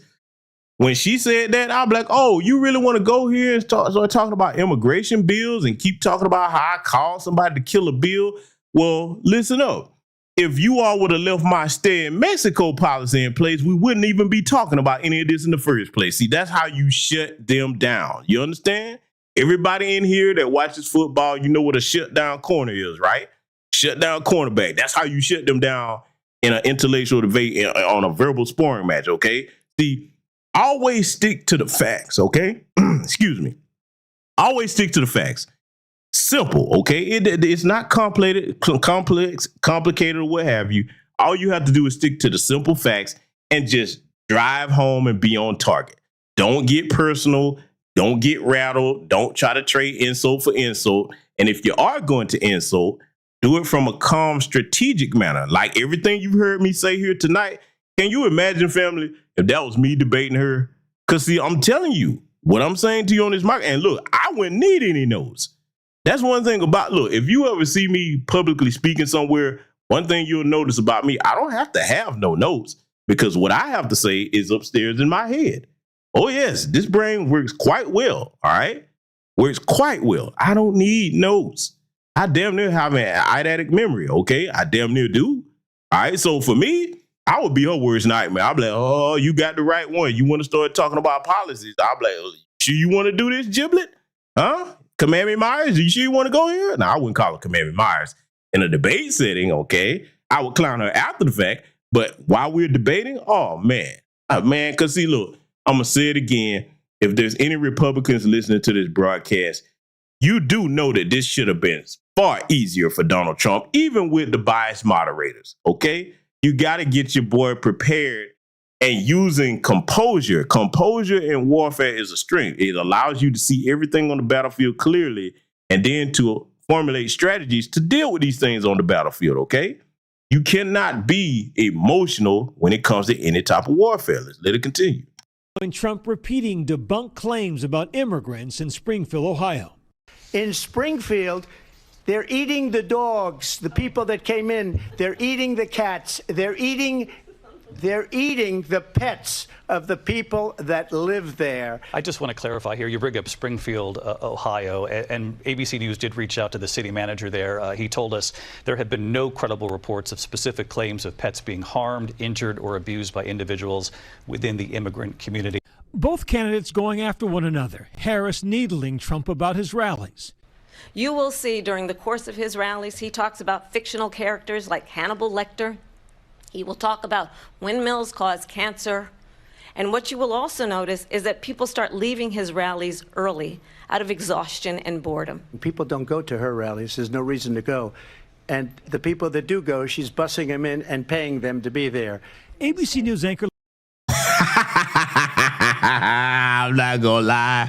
I thought that part was hilarious. Boy, look, see, let me tell you something, man. Trump has his faults. but he has potential if he has intelligent people advising him. Okay. See, because it would be a nightmare to work with commandment. See, like I said, I can't prove it, but this makes me really think that there's some credence to the fact that those were Nova earpieces instead of earrings in her ear. Because we've heard what this woman does when she doesn't have a support animal like Tampa and Tim at her side, or when she tries to speak publicly off the cuff, it's all cackling. A friend indeed is a friend indeed. Really? Huh? We've all heard what she does when she doesn't have that brain that they are dusted off and plugged into her head or earpiece, whichever one you want to call it. Okay? So I think there's some credence to it. I can't prove it, but I believe that. Now, I would hate to have to be the person trying to work with that. If I had to choose the two, I'd like, hey, man, if the bag is right and you're going to do something for my people, hey, I got you, Trump. We're going to get you together. Come on over here with the brothers and the sisters, and we're going to actually give you what our concerns are, okay? And one of the biggest things I would correct them on is when you mention black, don't mention no and brown or nothing. Ain't no black and, it's just black, okay? Then, as far as him knowing how to swing back, I'm like, look, man, it's too easy. They got too much they've done wrong in this administration that's right in front of our faces. Keep the personal stuff to a minimum. And if you're gonna do it, there's a strategic way to do it. Make sure that any personal insult or jab you're gonna lobby at her or levy at her, make sure it's tied to something that's actually going on. You can be subtle with it, okay? That's just how I would have did. Let's let it continue. Lindsey Davis challenging the vice president on her changing positions. Vice President Harris, in your last run for president, you said you wanted to ban fracking. Now you don't. You wanted mandatory government buyback programs for assault weapons. Now your campaign says you don't. You supported decriminalizing border crossings. Now you're my good brother Black Vulture Reloaded is 1000% correct. I agree with that assessment, okay? Because she definitely surprised us. She did a lot better than expected. Earpiece or not, okay? Whether we can prove it or not. Trump, I think what Trump did, I think Trump got a little bit overconfident looking at this woman being the known airhead that she is. And let me say something about that, because I'm glad you pointed that out, brother Black Vulture. And I agree with that 1000%. This is why y'all always hear me tell you, never underestimate your opponent. I don't give a damn if you 8 feet tall and your opponent is 3 feet tall. You don't know what that opponent has up their sleeve. You don't know what they know. You don't know. I always deal with all threats the same. Be like, nope, if you're an opponent of mine, I must completely destroy you, okay? I got to take the threat serious, all right? In a figurative sense, if we're talking about, okay? All right, we're peaceful people over here. We don't advocate for violence, okay? Unless we're attacked, all right? But that's my advice to anybody when you're dealing with a threat. Always consider all threats equal to or better than you, okay? That way you take them serious. So I agree with that assessment, my brother Black Vulture. Let's let it continue. Taking a harder line. I know you say that your values have not changed. So then why have so many of your policy positions changed? So my values have not changed, and I'm going to discuss at least every point that you've made. Tonight was crucial for both candidates, but for Harris, it was her biggest stage yet as she reintroduces herself to voters, with recent polls showing nearly a third of voters say they still don't know enough about her. While tonight was her first presidential debate, she did not hold back. When you then talk in this way in a presidential debate and deny what over and over again are court cases you have lost because you did in fact lose that election, it leads one to believe that perhaps we do not have in the candidate to my right the temperament or the ability to not be confused about fact. Trump launching attacks on Harris's record. She's worse than Biden. In my opinion, I think he's the worst president in the history of our country. She goes down as the worst vice president in the history of our country. Tonight was Trump's 7th presidential debate. Less than 3 months ago, he was on the debate stage facing off against a different candidate. With the COVID, with dealing with everything we have to do with, look, if we finally beat Medicare. Shortly after Trump survived an assassination attempt. Then Biden dramatically ending his bid for a second term, passing the torch to his vice president. Now, see, ABC, I can't let you get away with that. The way they just characterize that, like Biden just decided to step down and pass the torch on his own. Now, all of us with sense that paid attention to the news cycle Every time they brought that up, he was like, I'm not stepping down. I'm going to do the job that I know I can do and all that. Nah, you don't do that, y'all. ABC, they pushed that man right on out the way. They gave him some ice cream, sat him down in his wheelchair, and rolled his ass right on off into the sunset. That's what they did. Let's not split hairs on that and tell these lies, ABC. Let's cut it out. I hate when they do stuff like that. Let's let it continue. Polling shows Harris and Trump locked in a tight race. A New York Times Siena poll found Trump leading Harris by 1 percentage point. The former president's support holding steady despite a New York jury finding him guilty on all 34 counts of falsifying business records in the Stormy Daniels hush money case. I think this is so rich coming from someone who has been prosecuted for national security crimes, economic crimes, election interference, has been found liable for sexual assault, and his next big court appearance is in November at his own criminal sentencing. Let me tell you something. I'm going to tell you the other thing I would have threw back at her when she just started talking about my convictions. I'm like, yeah, I got these convictions, but you know what I didn't do? I was not a prosecutor in California that was locking up homeless black mothers that didn't have a place to stay and couldn't send their kids to school because they were struggling with hardship. Why didn't you give those people jobs? You had the power to do that. I would be like, oh, you want to play these games talking about locking people up in criminal records? Let's go there, okay? I would, man, see, boy, y'all don't understand. Let me tell you something. That old Michelle Obama crap, when they go low, we go high. Oh, no. When you go low, I go under the 10th level of hell, okay? You want to play with me? I'll be like, all right, you forget who you really are. See, man, like I said, if they do a second debate, you Republicans, y'all better get this man together on that, man. Hit them with facts. That's what hurts, the truth. You don't have to make up nothing. The truth is always your best weapon, okay? We're going to let it continue. As y'all can see in this ABC highlight reel here, everything is designed to make him look like a comic book supervillain. You see what I'm saying? I know I'm not the only one that's seeing this. Let it continue. Responding. I'm winning most of them. But those are cases, it's called weaponization. Never happened in this country. They weaponized the Justice Department. Tonight's debate coming amidst prolonged conflict in the Middle East. Israel, a controversial topic. She hates Israel. If she's president, I believe that Israel will not exist within 2 years from now. And I've been pretty good at predictions, and I hope I'm wrong about that one. She hates Israel. Vice President Harris, he says you hate Israel. That's absolutely not true. I have my entire career and life supported Israel and the Israeli people. He knows that. He's trying to, again, divide and distract from the reality, which is it is very well known that Donald Trump is weak and wrong on national security and foreign policy. It is well known that he admires dictators, wants to be a dictator on day one, according to himself. After the debate. Now, see, I got to go back here again. That was too easy to have an intelligent retort on her when she made that. I'm like, are you serious? Talking about who doesn't have foreign policy experience. I'm like, okay, if I don't have such good foreign policy experience, explain to me why there was no war in Ukraine under my watch, huh? Explain to me that. Explain to me why certain things is going on in the South China Sea right now wasn't going on under my watch. Explain to me that. You got, because y'all, and for those that don't keep up with geopolitics, briefly, let me tell you what I mean by actions in the South China Sea. For those of you that keep up with your history or what have you, you know that China has long wanted to get Taiwan back under their control. And now, why is Taiwan important? That is the world's leader of semiconductor producers, okay? Everything that we're using over here in these electronic devices, semiconductors, okay? That's a very lucrative field or market to be in. They're leading the world on that, the production of it. So this is why the United States has a close relationship with them. And China's like, listen, man, you can get down or lay down. You're a little small, tiny island nation. Now, we're going to make it hard for you. You know what I'm saying? So, I mean, they're doing a lot over there in that South China Sea. And also, that's an important global trade route. All right.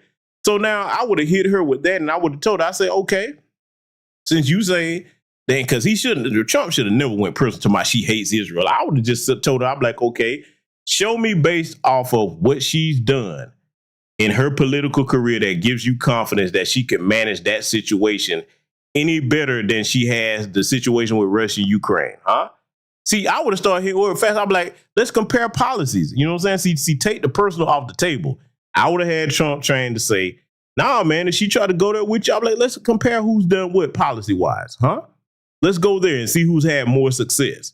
Because these are things that can be measured. See, when you start talking about things that you can look at metrics and make a determination from, that's where you want to keep things. Keep that personal stuff to a minimum. Let's get back to it. Taylor Swift endorsing Harris, writing in part on Instagram, "I'm voting for Kamala Harris because she fights for the rights and causes I believe need a warrior to champion them." With the election less than 2 months away, the impact of tonight's debate can't be underestimated. What matters is what the voters think. But in the end, right now, he is tied with Kamala Harris. Does this change anything? You have to be very careful. I got to go here again. I know I said I was going to stop being petty here, but y'all know what I'm finna do. Y'all know I got to go. Family, Lord have mercy. ABC, the other problem that I had, because this was before the debate began and they were talking about it. ABC, you wrong for this. Yeah, I'm going here. Y'all, I'm finna make some enemies. This little strong face heifer right here, boy. Woo! Oh my God. She looked like a cross between a Muppet and a Fraggle. Why do you have this shriveled up fossil on TV? Huh? Man, hold on, man. Wait a minute. Hold on. Let me do this again. I said I wasn't gonna. I gotta do it. Woo! Boy, she giving him a run for his money, ain't she, boy? I'm just saying, I thought Kamala had the face, but boy, hey, man, I'm just saying, she probably, you know what, let me leave it alone, man. I'm just saying, but listen, why did they have to have this up here? Let me tell y'all something. Real talk, you probably gonna think I'm bullshitting when I say this. I was sitting there waiting on the debate to start, like a lot of people that was gonna watch it, okay? So now I'm listening to the coverage, and then I also want to point out this fact. The black woman that was up there, she was one of the women that was up there on the NABJ panel up there being unprofessional with Trump. But I digress. When they showed this heifer right here, boy, looking like the Crypt Keeper's sister, it scared the shit out of me. I was like, oh shit, what the fuck is that? I ain't gonna lie, boy. I was almost gonna swing on my nice flat screen TV over here. I was about to do that, man. It traumatized me. I mean, look, man, I had to go and had to flip it briefly to Kelly Rowland and stuff like that. I had to look at some gorgeous black women to de-traumatize myself. ABC, I'm thinking of suing you for this. You wrong for this bullshit. Why would you put this up here, man? You got little children that were probably looking at this, and you put this damn albino Gila monster up here. Y'all ain't shit for that. But anyway, I just had to get off my chest, man. I know I ain't the only one to see it. Let's continue. And it's very important to see what the voters think. When we come back, our Powerhouse Roundtable drills down on the action of the evening and tells us what it all means as we move through this contentious and consequential presidential election.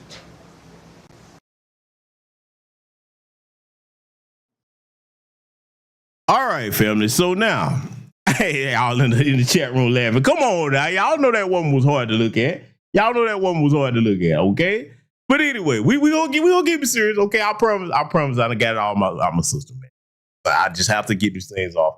But now we're gonna get into some of the things that Trump should have been focused on, because this is one that I would have brought up and I would have tied this to her, because as you see in the middle of the screen here, y'all know we got to play this for the people, all right? See, I'm gonna tell you, somebody like me advising you, if you going into a debate, I'm gonna have you sharper than a razor blade. Look. You will be sharp enough to cut wind, all right? I'm talking about literally with your words. Man, if you look at the middle of the screen, this is Jim Crow Joe, and on the right, that's Kamala sitting up here in this legendary, famous meeting. Trump should have brought this up. Let's play this for the people to remind them why this is important. Because, see, he could have tied all of this into that debate when she just started trying to get at him personally. Let's play this for the people. If we cannot make significant progress on racial equity, this country is doomed. It is doomed, not just because of African Americans, but because by 2040, this country is going to be minority white European. You hear me? Minority white European. And you guys are going to have to start working more with Hispanics, who make up a larger portion of the population than y'all do. Already. Now, family, the reason why I played that for you is because, see, if you're gonna come at me and wage war against me in a verbal sense or in a literal sense, hey man, anything goes. So if I was Trump, I would have asked him this. I would have said, what did your boss mean by saying that this country is doomed and not just because of African Americans? Do you care to explain that? What did that mean? You were there, you heard it, you didn't challenge and contest him. And see, let me show y'all something about how viciously dangerous I am when it comes to an intellectual discussion. A lot of people were talking about that whole, is she black, is she isn't black? I'm like, as a black woman, didn't that offend you? When you feel like the need to speak up for your people, I mean, you know, you say you're a black woman now and everything. I would have went there. Do you understand how bad that would have stung on the national stage? That would have threw her for such a loop. She wouldn't have knew how to respond to that shit. You understand? But see, we're going to take it somewhere else, family. Because, you know, this woman wants, because you heard Nancy Pelosi talking about she's going to grant amnesty and all the illegal aliens that broke the law to come over here. And commandments talking about flooding them over here, what have you. They removed the stay in Mexico policy.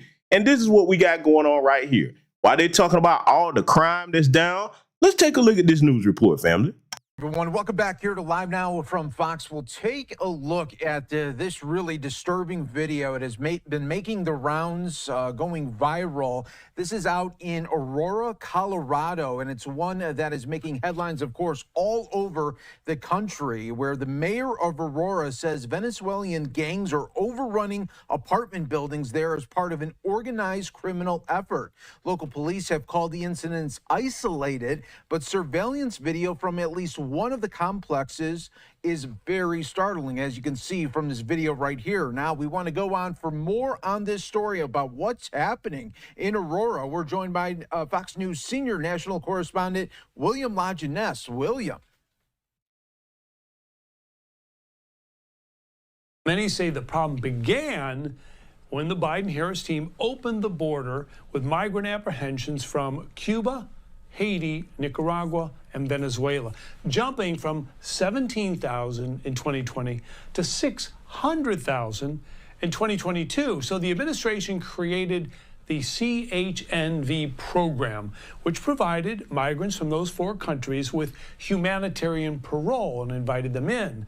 But I got to pause them briefly. And they also created the CBP1 app to fly them in the lap of luxury from their homes straight over here into the United States, so they wouldn't have to deal with a border. But see, let me tell you something. If I was Trump, I would have not only brought up what they did over there in Colorado, as far as taking over the Aurora, Colorado apartment complexes, I would have brought this up. Watch where I'm about to go with this. I would have said, okay, so, you know, since all of this is happening under your watch, the Biden-Harris administration, why didn't you all exercise the same type of urgency that you did when, you know, you got the Haitian migrants up out of here? Oh, you rounded them up in 48 hours. We all remember those historic pictures. They had the good old boys on horseback, riding around with whips, getting them out of here. Put them all on them C-130s and flew their asses right back to Haiti. That's what they did. So if I was Trump, the Cheeto man, I was like, why you didn't show the same type of urgency to this situation right here? I mean, I would have went there. I would have went there. Now, you tell me, if boy, can you imagine her face if she had to deal with somebody like me, boy? If I could have possessed Trump, man, I'm like, man, we finna go here with it. Just because, see, when you hit them with things that they can't deny, the only thing they gonna do is try to deflect. And then if you deflect from me, let me tell you what you do when you debating somebody and they try to deflect. You keep hammering. You be like, no, you cannot answer the question, but it's a valid question. I would come right back around to it. And I'll be like, you see, ladies and gentlemen, this person wants to be the commander-in-chief, but they can't even answer simple questions about things that happened on their watch. That's where I would have went with it. But we're going to let this news report continue. auditors found widespread fraud in the program, migrants lying on their applications, sponsors using fraudulent identities, including dead people, and traffickers demanding payment from those they sponsored. They're literally just funneling people into the United States under this program with no expectation they're ever going to leave.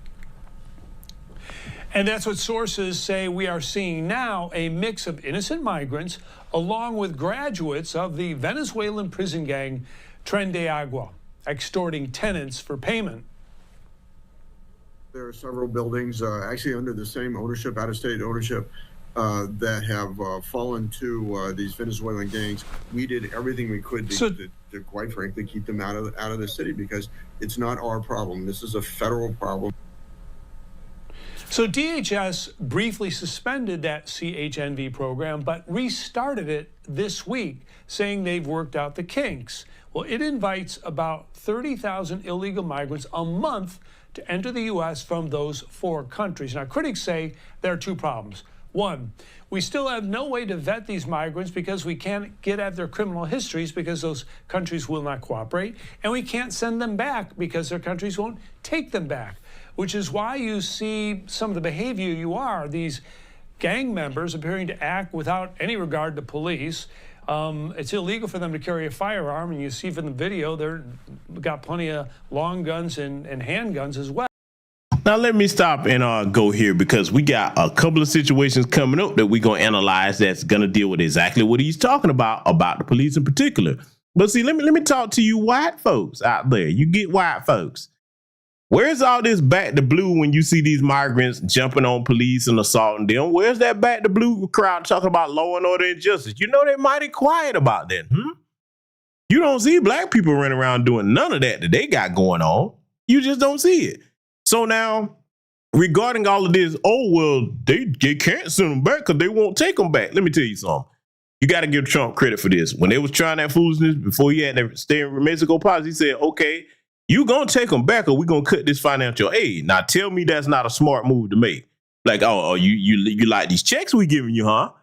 You better take them back. And what did they do? They're like, hey, they started cooperating. They're like, okay, yeah, we can take them back. But see, let me tell you what I would have done, okay? Because see, first of all, this whole giving all these countries financial aid stuff, you know what I'm saying? Because it's puppet bribe money, it's called what it is. But I would cut that off, funnel all that back into the American economy and take care of what we need to take care of over here. But the other thing, as far as them not taking them back, let me tell you what I would do, okay? Let me tell you what I would do. Y'all gonna say, boy, you a cold-blooded joker for this, but I done told you.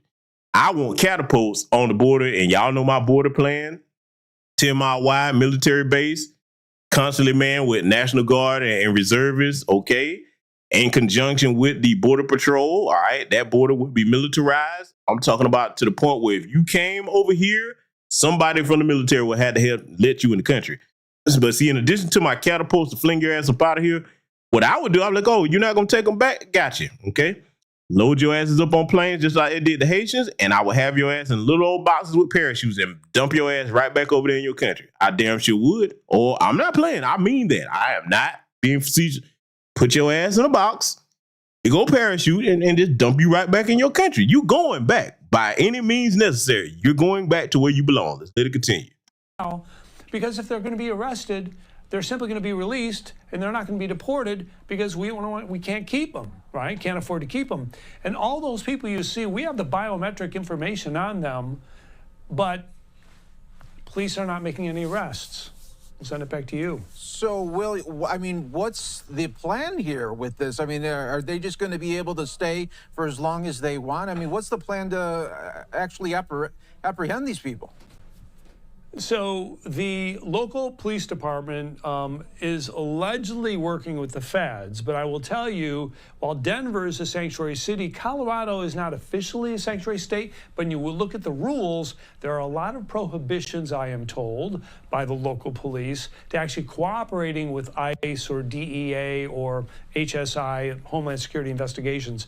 So I think that's going to draw things out a little bit. I think eventually they're going to get in there and identified the troublemakers or the gang members, if you will.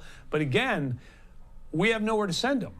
I mean, we can put them in ICE custody for a period of time, but Venezuela's not taking people back. We don't have any diplomatic relations with Maduro at all. So it's a conundrum, right? And that's why they're acting with such impunity. Back to you. And lastly, William, I mean, we're showing this video over us speaking one more time just because, I mean, it's just so brazen the way that they just come in with the guns and really just set up shop here. Unfortunately, I mean, for a situation like this, does it almost at times, because there isn't too much happening with law enforcement, does it have to happen where some... And I got to go here because I got to call them out, because the biggest gang in America are the white supremacists that are race soldiers. If they treated them like they treated black folks, they have this cleanup overnight. And see, let me go ahead and be direct with it. All of the white supremacist gangs that's out there, where you at, man? Now, there's only one that I know that stepped up to the plate. Now, I don't know if, you know, they over there getting busy with it or not. I have yet to follow up on that. I'm going to be trying to get that information. But I heard through the grapevine that the Hells Angels were on their way over there. I'm pretty sure they probably already over there if that information was true and correct. But that's the only one that I see so far that has been any rumblings or rumor that they're going to actually do something about it. Okay? So see, let me tell you something else I would do to get them up out of here, okay? In addition to my catapults and airdropping them back into the country, I'll tell you what else I would do, okay? This is what I would do. Because, you know, even though we don't have any diplomatic ties to that country, what I would do, I would go get Dennis Rodman, okay? Because trust me, I know you'd be like, what the hell is this going with Dennis Rodman? Just bear with me. I would go talk to the worm, okay, get Dennis Rodman. I'll be like, hey, man, check this out, Dennis. Go ahead and bring him a little, you know, good faith bag, drop that to him. I'll be like, call your buddy Kim Jong-un, okay? Now, let him know that if he's running on a shortage over there and his work counts, I got a plan. See, here's my plan. What we would do, we would round up all these illegal aliens. We would trick their asses. We'd be like, hey, you're going to go on an all expenses paid luxury cruise. I'm talking about, man, I would get them on the nicest cruise ship, boy.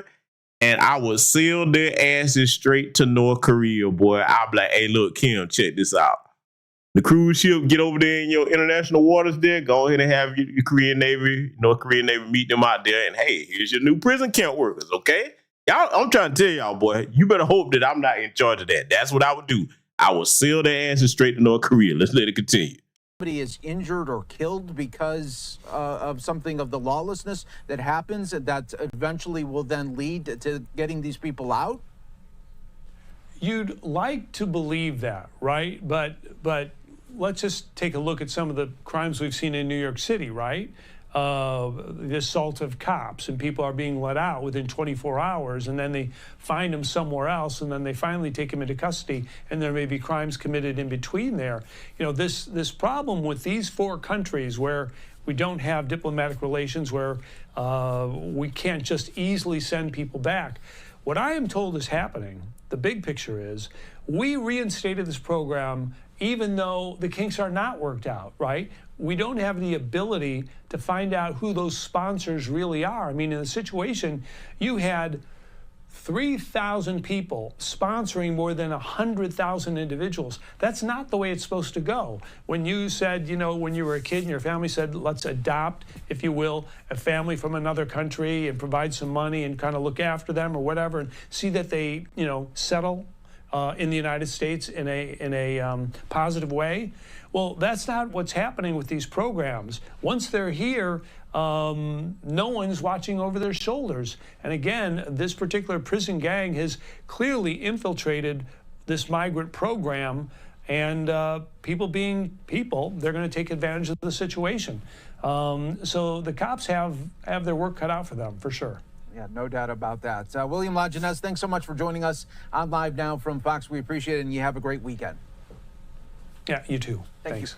You. And we will continue to follow that one here for you on Live Now from Fox. We'll take a 2-minute break. Stay right here with us. More to come in just moments on Live Now. All right. So now, regardless of what they said during the debate, you heard the news report with the footage, real-time issue what's going on in Aurora, Colorado.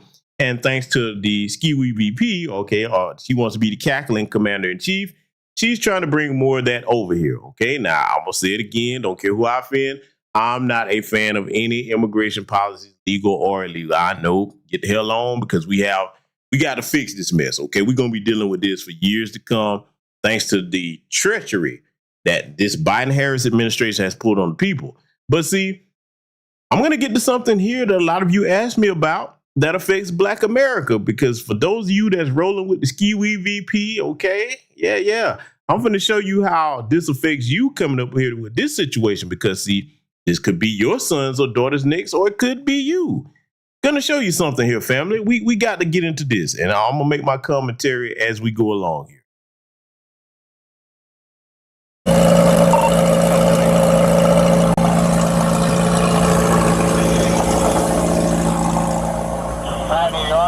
Why don't you have your seatbelt on?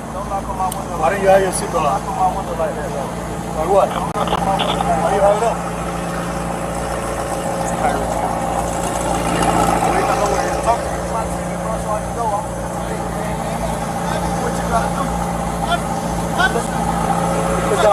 Hey, keep your window down. Now, why am I going here? Because see, if you listen to the accents of these bastards here that ran up on our brother Tariq there, huh? Yeah. And look, I heard that one of the police officers that did what they're about to, I'm about to show you here to this brother, they reached out to him. He was like, no, I ain't trying to hear no apology. I want you fired. Lawyer up, young black man, lawyer up. But we got to discuss some things here because see, under commandment, you know, they let them over here and they're learning the white supremacist system because they already anti-black where they come from. They see this brother in a McLaren. Okay, they probably know who he is because, I mean, come on, man. He played for the city down there. They got to know who their brother is. And then, you know, you jealous of that. You know you ain't going to never really have nothing like that. So the best you can do is bring your little taco, illegal alien ass over here and join the race soldiers because you were anti-black where you come from. And you got a problem with this brother. But now, see, we're going to let it carry on and then I'm going to discuss something here regarding how you deal with this. All right, let's let it continue.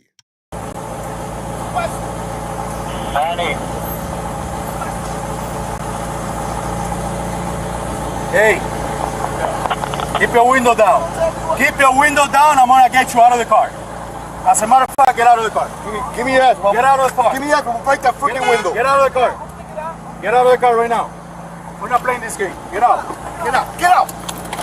Get out. Get out. Get out. Get out. What part of God don't you understand? Hey, Drew, I'm getting arrested, Drew. Now, family, let me go ahead and speak on this, right? And I want y'all to listen very carefully to what I'm about to say, all right? Let me tell you how I deal with these damn race soldiers. I don't care what they are, even if they are our own people, okay? Even if they're wearing the color of our uniform, which is black skin. Let me tell you something about dealing with these race soldiers. I try to go ahead and deal with them in a way to get them the fuck out of my face, okay? I can't stand these bastards. They're cowards. They're the biggest and largest gang and most violent gang in America, okay?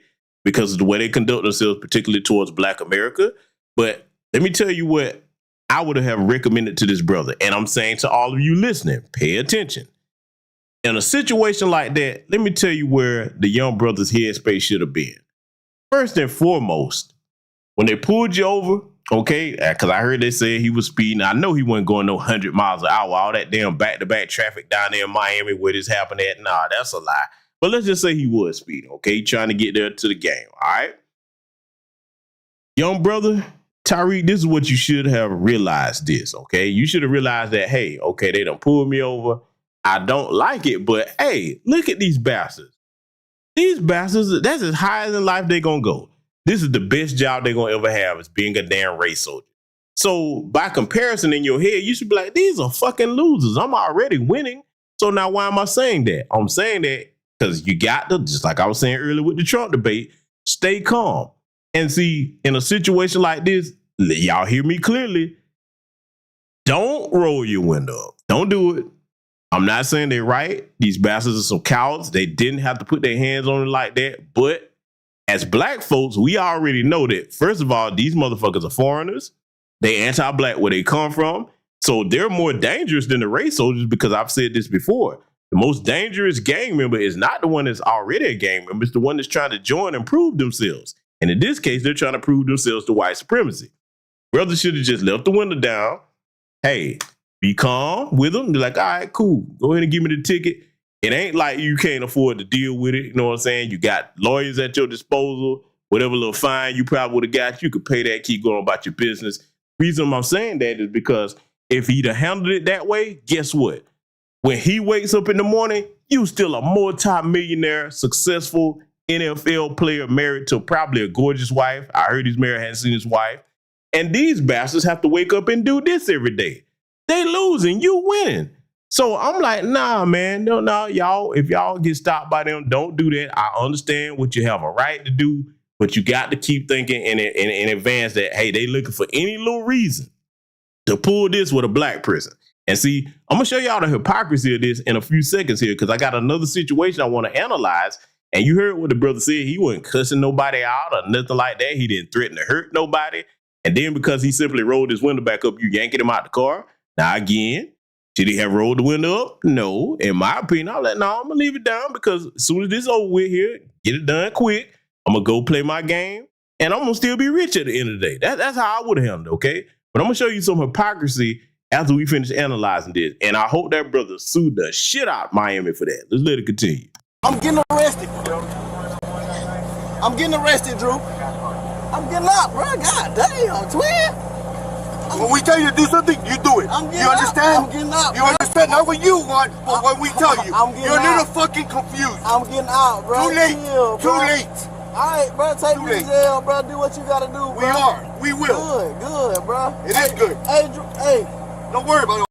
Now you hear that, man? The young brother down there talking about taking to jail, do what he got to do. Like, okay, so what you gonna take him to jail for? Rolling up a damn window? Although it shouldn't have been done, that's not illegal. Okay. So man, boy, I hope he go ahead and flex them NFL legal attorney muscles on their asses. Cause see, if it was me, I'm like, nah, man, I want the feelings out your teeth. I'm a ruthless bastard when it comes to this litigation, and you screw with me, I would have been laughing. I was like, oh, okay. All right, that's how we gonna do it. I wouldn't even been saying this. And I was like, all right, yeah, you gonna learn the hard way. Cause see, boy, I was like, yeah, when we get in this courtroom, boy, I'm gonna let you have it. Oh yeah, this litigation finna be rolled up and shoved straight up your ass. Okay, that's what they deserve. I hope he's working on that too, cause I'm gonna follow that to see is he gonna take any type of legal action. Because think about it, okay, you playing for the NFL. If you in good standing with them, you know they're gonna back you up. You know what I'm saying? 9 times out of 10, huh? So I would use that to my advantage. But I'm gonna let this continue because I want y'all to see how these cowards act. I hung up the phone. You stop crying, bro. Y'all, come on. Good. Bro, you beating on my window like you crazy. Just set him up. Why y'all beating on my window like y'all crazy for? Damn, bro, dude beating on my window like he crazy. I ain't do nothing, twin. Damn. Hey, don't park there. Don't park there. Hey. Hold on, twin, hold on, bro. I just had surgery on my knee. Bro. Look at these low-life, degenerate cowards. This man is in handcuffs. He ain't fighting nobody. And then he just couldn't wait to run over there and tackle him down to the ground. You hear the brother saying he had surgery on his knee. This is despicable. These motherfuckers ain't worth 2 dead flies. But see, the young brother, I can tell that, hey, I'm glad he's successful. I'm glad they didn't try to harm or kill this brother no kind of way, even though they're trying to rough him up here. But see, I was listening to what the young brother was saying, and I want my young black people to listen to me, whether you're in his position or you're on your way. All right, listen to me. You keep saying, hey, the brother was saying that he didn't do anything or whatever. You didn't have to do nothing. You simply black in America and you successful. You driving a car that costs more than all of their houses put together, more than likely. Okay.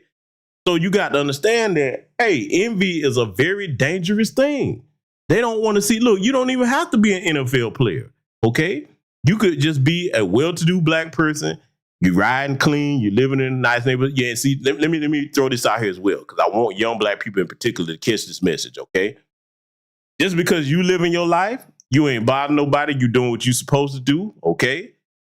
You never know which of these goofy white supremacists or white supremacist adjacent bastards like these cowards right here have been watching you while you going about. You ain't even thinking about them. Don't know who they are. Had never interacted with them. Who's to say that they weren't sitting up every day watching this brother going to and from the game? Like, I can't stand his black ass. You know what I'm saying? I can't stand. We got to find a reason to fuck with him just because. Cause see, I'm gonna tell you what I think did it. This brother, this McLaren that he's in, you know that's probably not his only car. He might have at least, I'm just gonna say on conservative, maybe 2 or 3 luxury vehicles that they will never be able to afford. See, you got to think like that when you're a successful black man or woman in this country. You don't know how much they were sitting back in the cut like, look at his ass. And see, let's make it cut deeper. Chances are these motherfuckers right here, yeah, I said that word, I said it, because that's what they are, little taco terrorists. chances are their history involves having to strap their Fleet Force Ones on and wade through the Rio Grande and come over here. They don't have a background they can be proud of. This is as good as it's going to get for them trying to earn their place in white supremacy, and they still ain't going to never be respected like white folks. That's the thing. But you, young man, are an accomplished athlete, okay? Wealthy now, living good. You can go wherever you want when you want. You got to understand the power of envy. I want all of y'all to take those words to heart, okay? Because we're going to get to something that shows the hypocrisy of how these race soldiers deal with their people versus our people. Let's let it continue. You in your ears when we go there with the window down. Chill, bro. Hey, Joe New, bro. Back up. Hey, call Drew. Hey, call Drew. Call Drew, bro.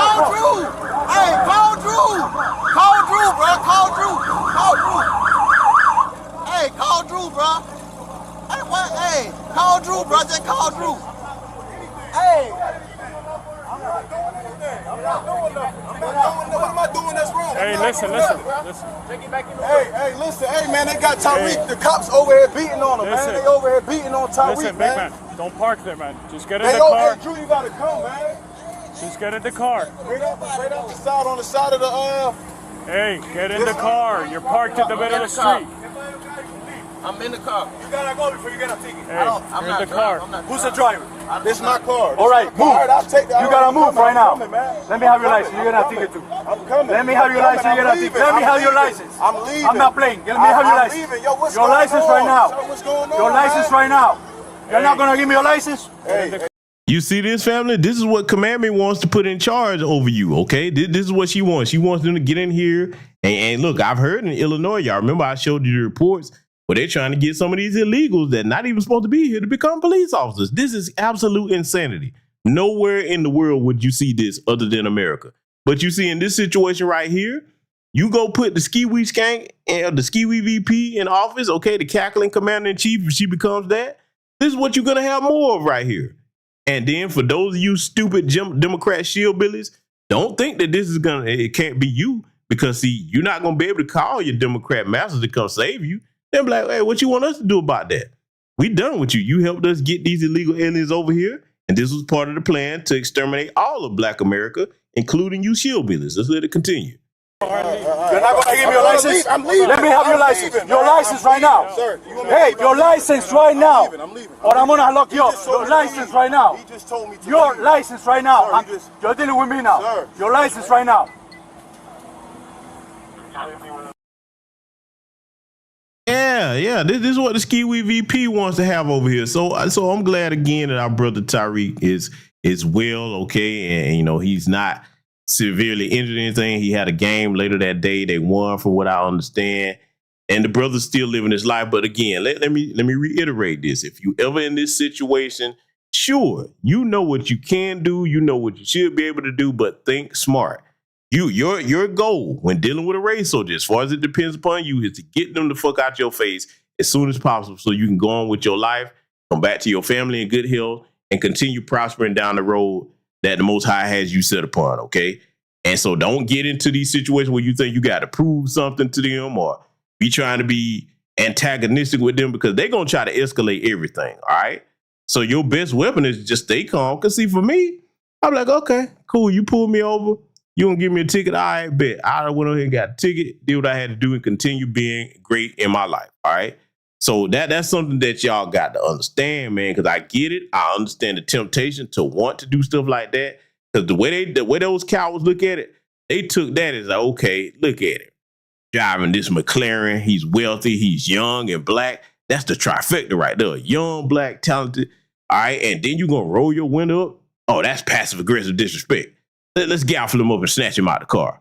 Man, I hope he don't let that go. Boy, I would make their life a living hell, boy. You understand me? Let me tell you something, dude. What's understood don't need to be explained. But see, for somebody like me that understand how to actually move money in a powerful way, okay, all I'll say is this, that you would never be at peace in that city again. Who knew? I would legally make your life a living hell. I sure would. You think, man, boy, y'all don't understand, boy. Look, let me tell you something.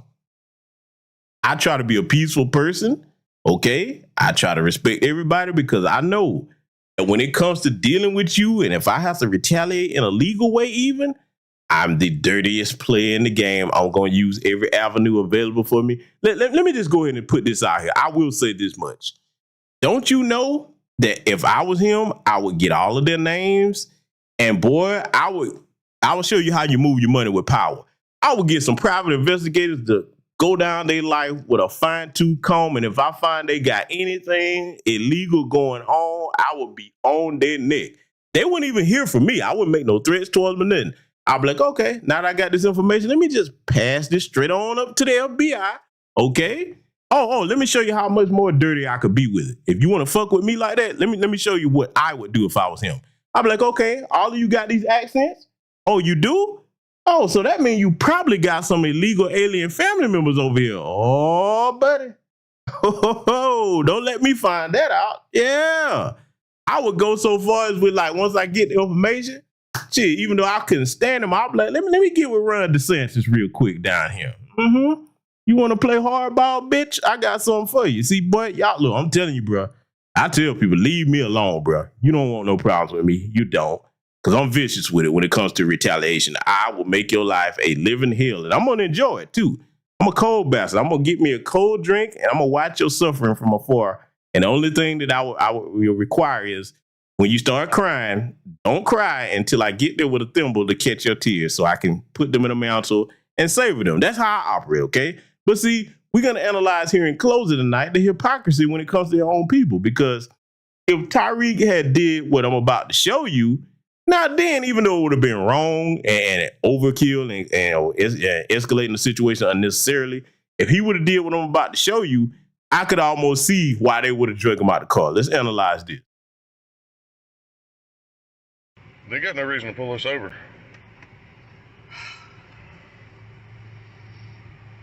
Hey, is there a problem? Yeah, this deputy pulled you over to explain it to you. You got your license, registration, proof of insurance.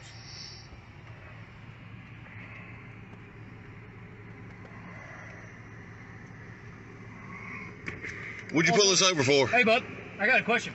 Are you the one that said fucking losers out the window as you drove by? I don't answer questions. Okay, yeah, that was definitely you.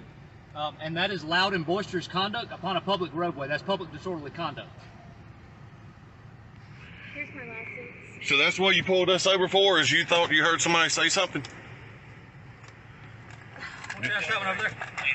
Mister, I don't answer questions. Hey, listen here, you idiot. You work for us. Okay. You're a public servant. Okay. You're supposed to be professional, not me. I don't have a code of conduct to go by. You do. Okay. Name and badge number? We don't have badge numbers, bud. Yeah, that's a lie. What's your name and badge number? We don't have badge numbers. What, would you like my computer number? Why did he give me a number and you can't? Because he gave you his computer number, bud. It's 14-0. You need to calm down. You need to calm down and go learn about some professionalism. Okay. You're going to hear from my lawyer. I can't wait. This is an illegal stop. You have to witness a traffic violation or suspect us of a crime. Really?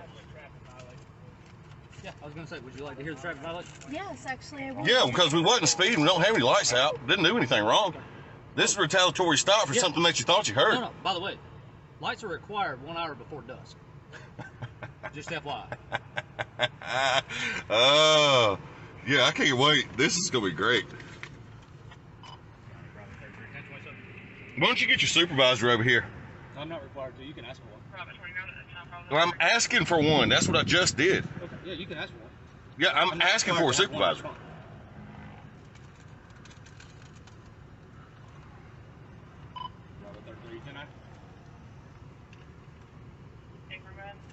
Matter of fact, get Lieutenant Cawthorn out here. 619-220 on the grounds. Yeah, who? Lieutenant Cawthorn. I don't work for Lieutenant Cawthorn. Yes, you do. You work for the sheriff's office. He is your supervisor. Get him out here. He's not my supervisor. Okay. You're going to learn soon. Okay. You got registration insurance yet? I have a registration card out of North Carolina. Oh, that's North Carolina. I don't know where the one is that you need.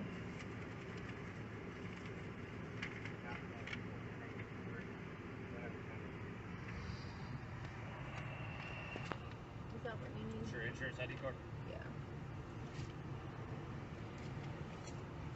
I don't know where. Or you can add I think 28. That's North Carolina one. So many. This insurance ID card. That's your dad's old insurance.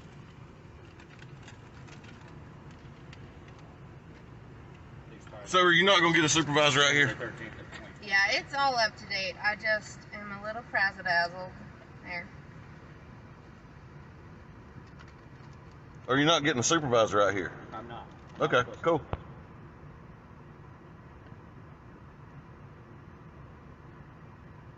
Brooks. Okay.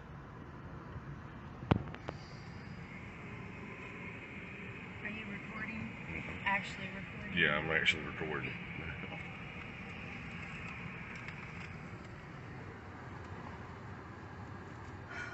Freaking losers.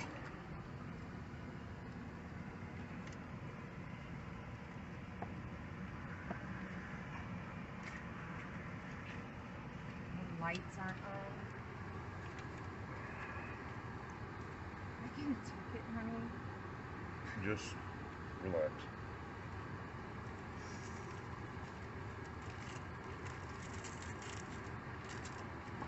Pulling us over because they thought they heard something.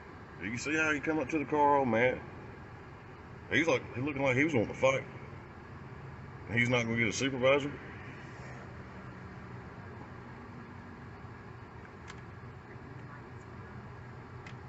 Is that really?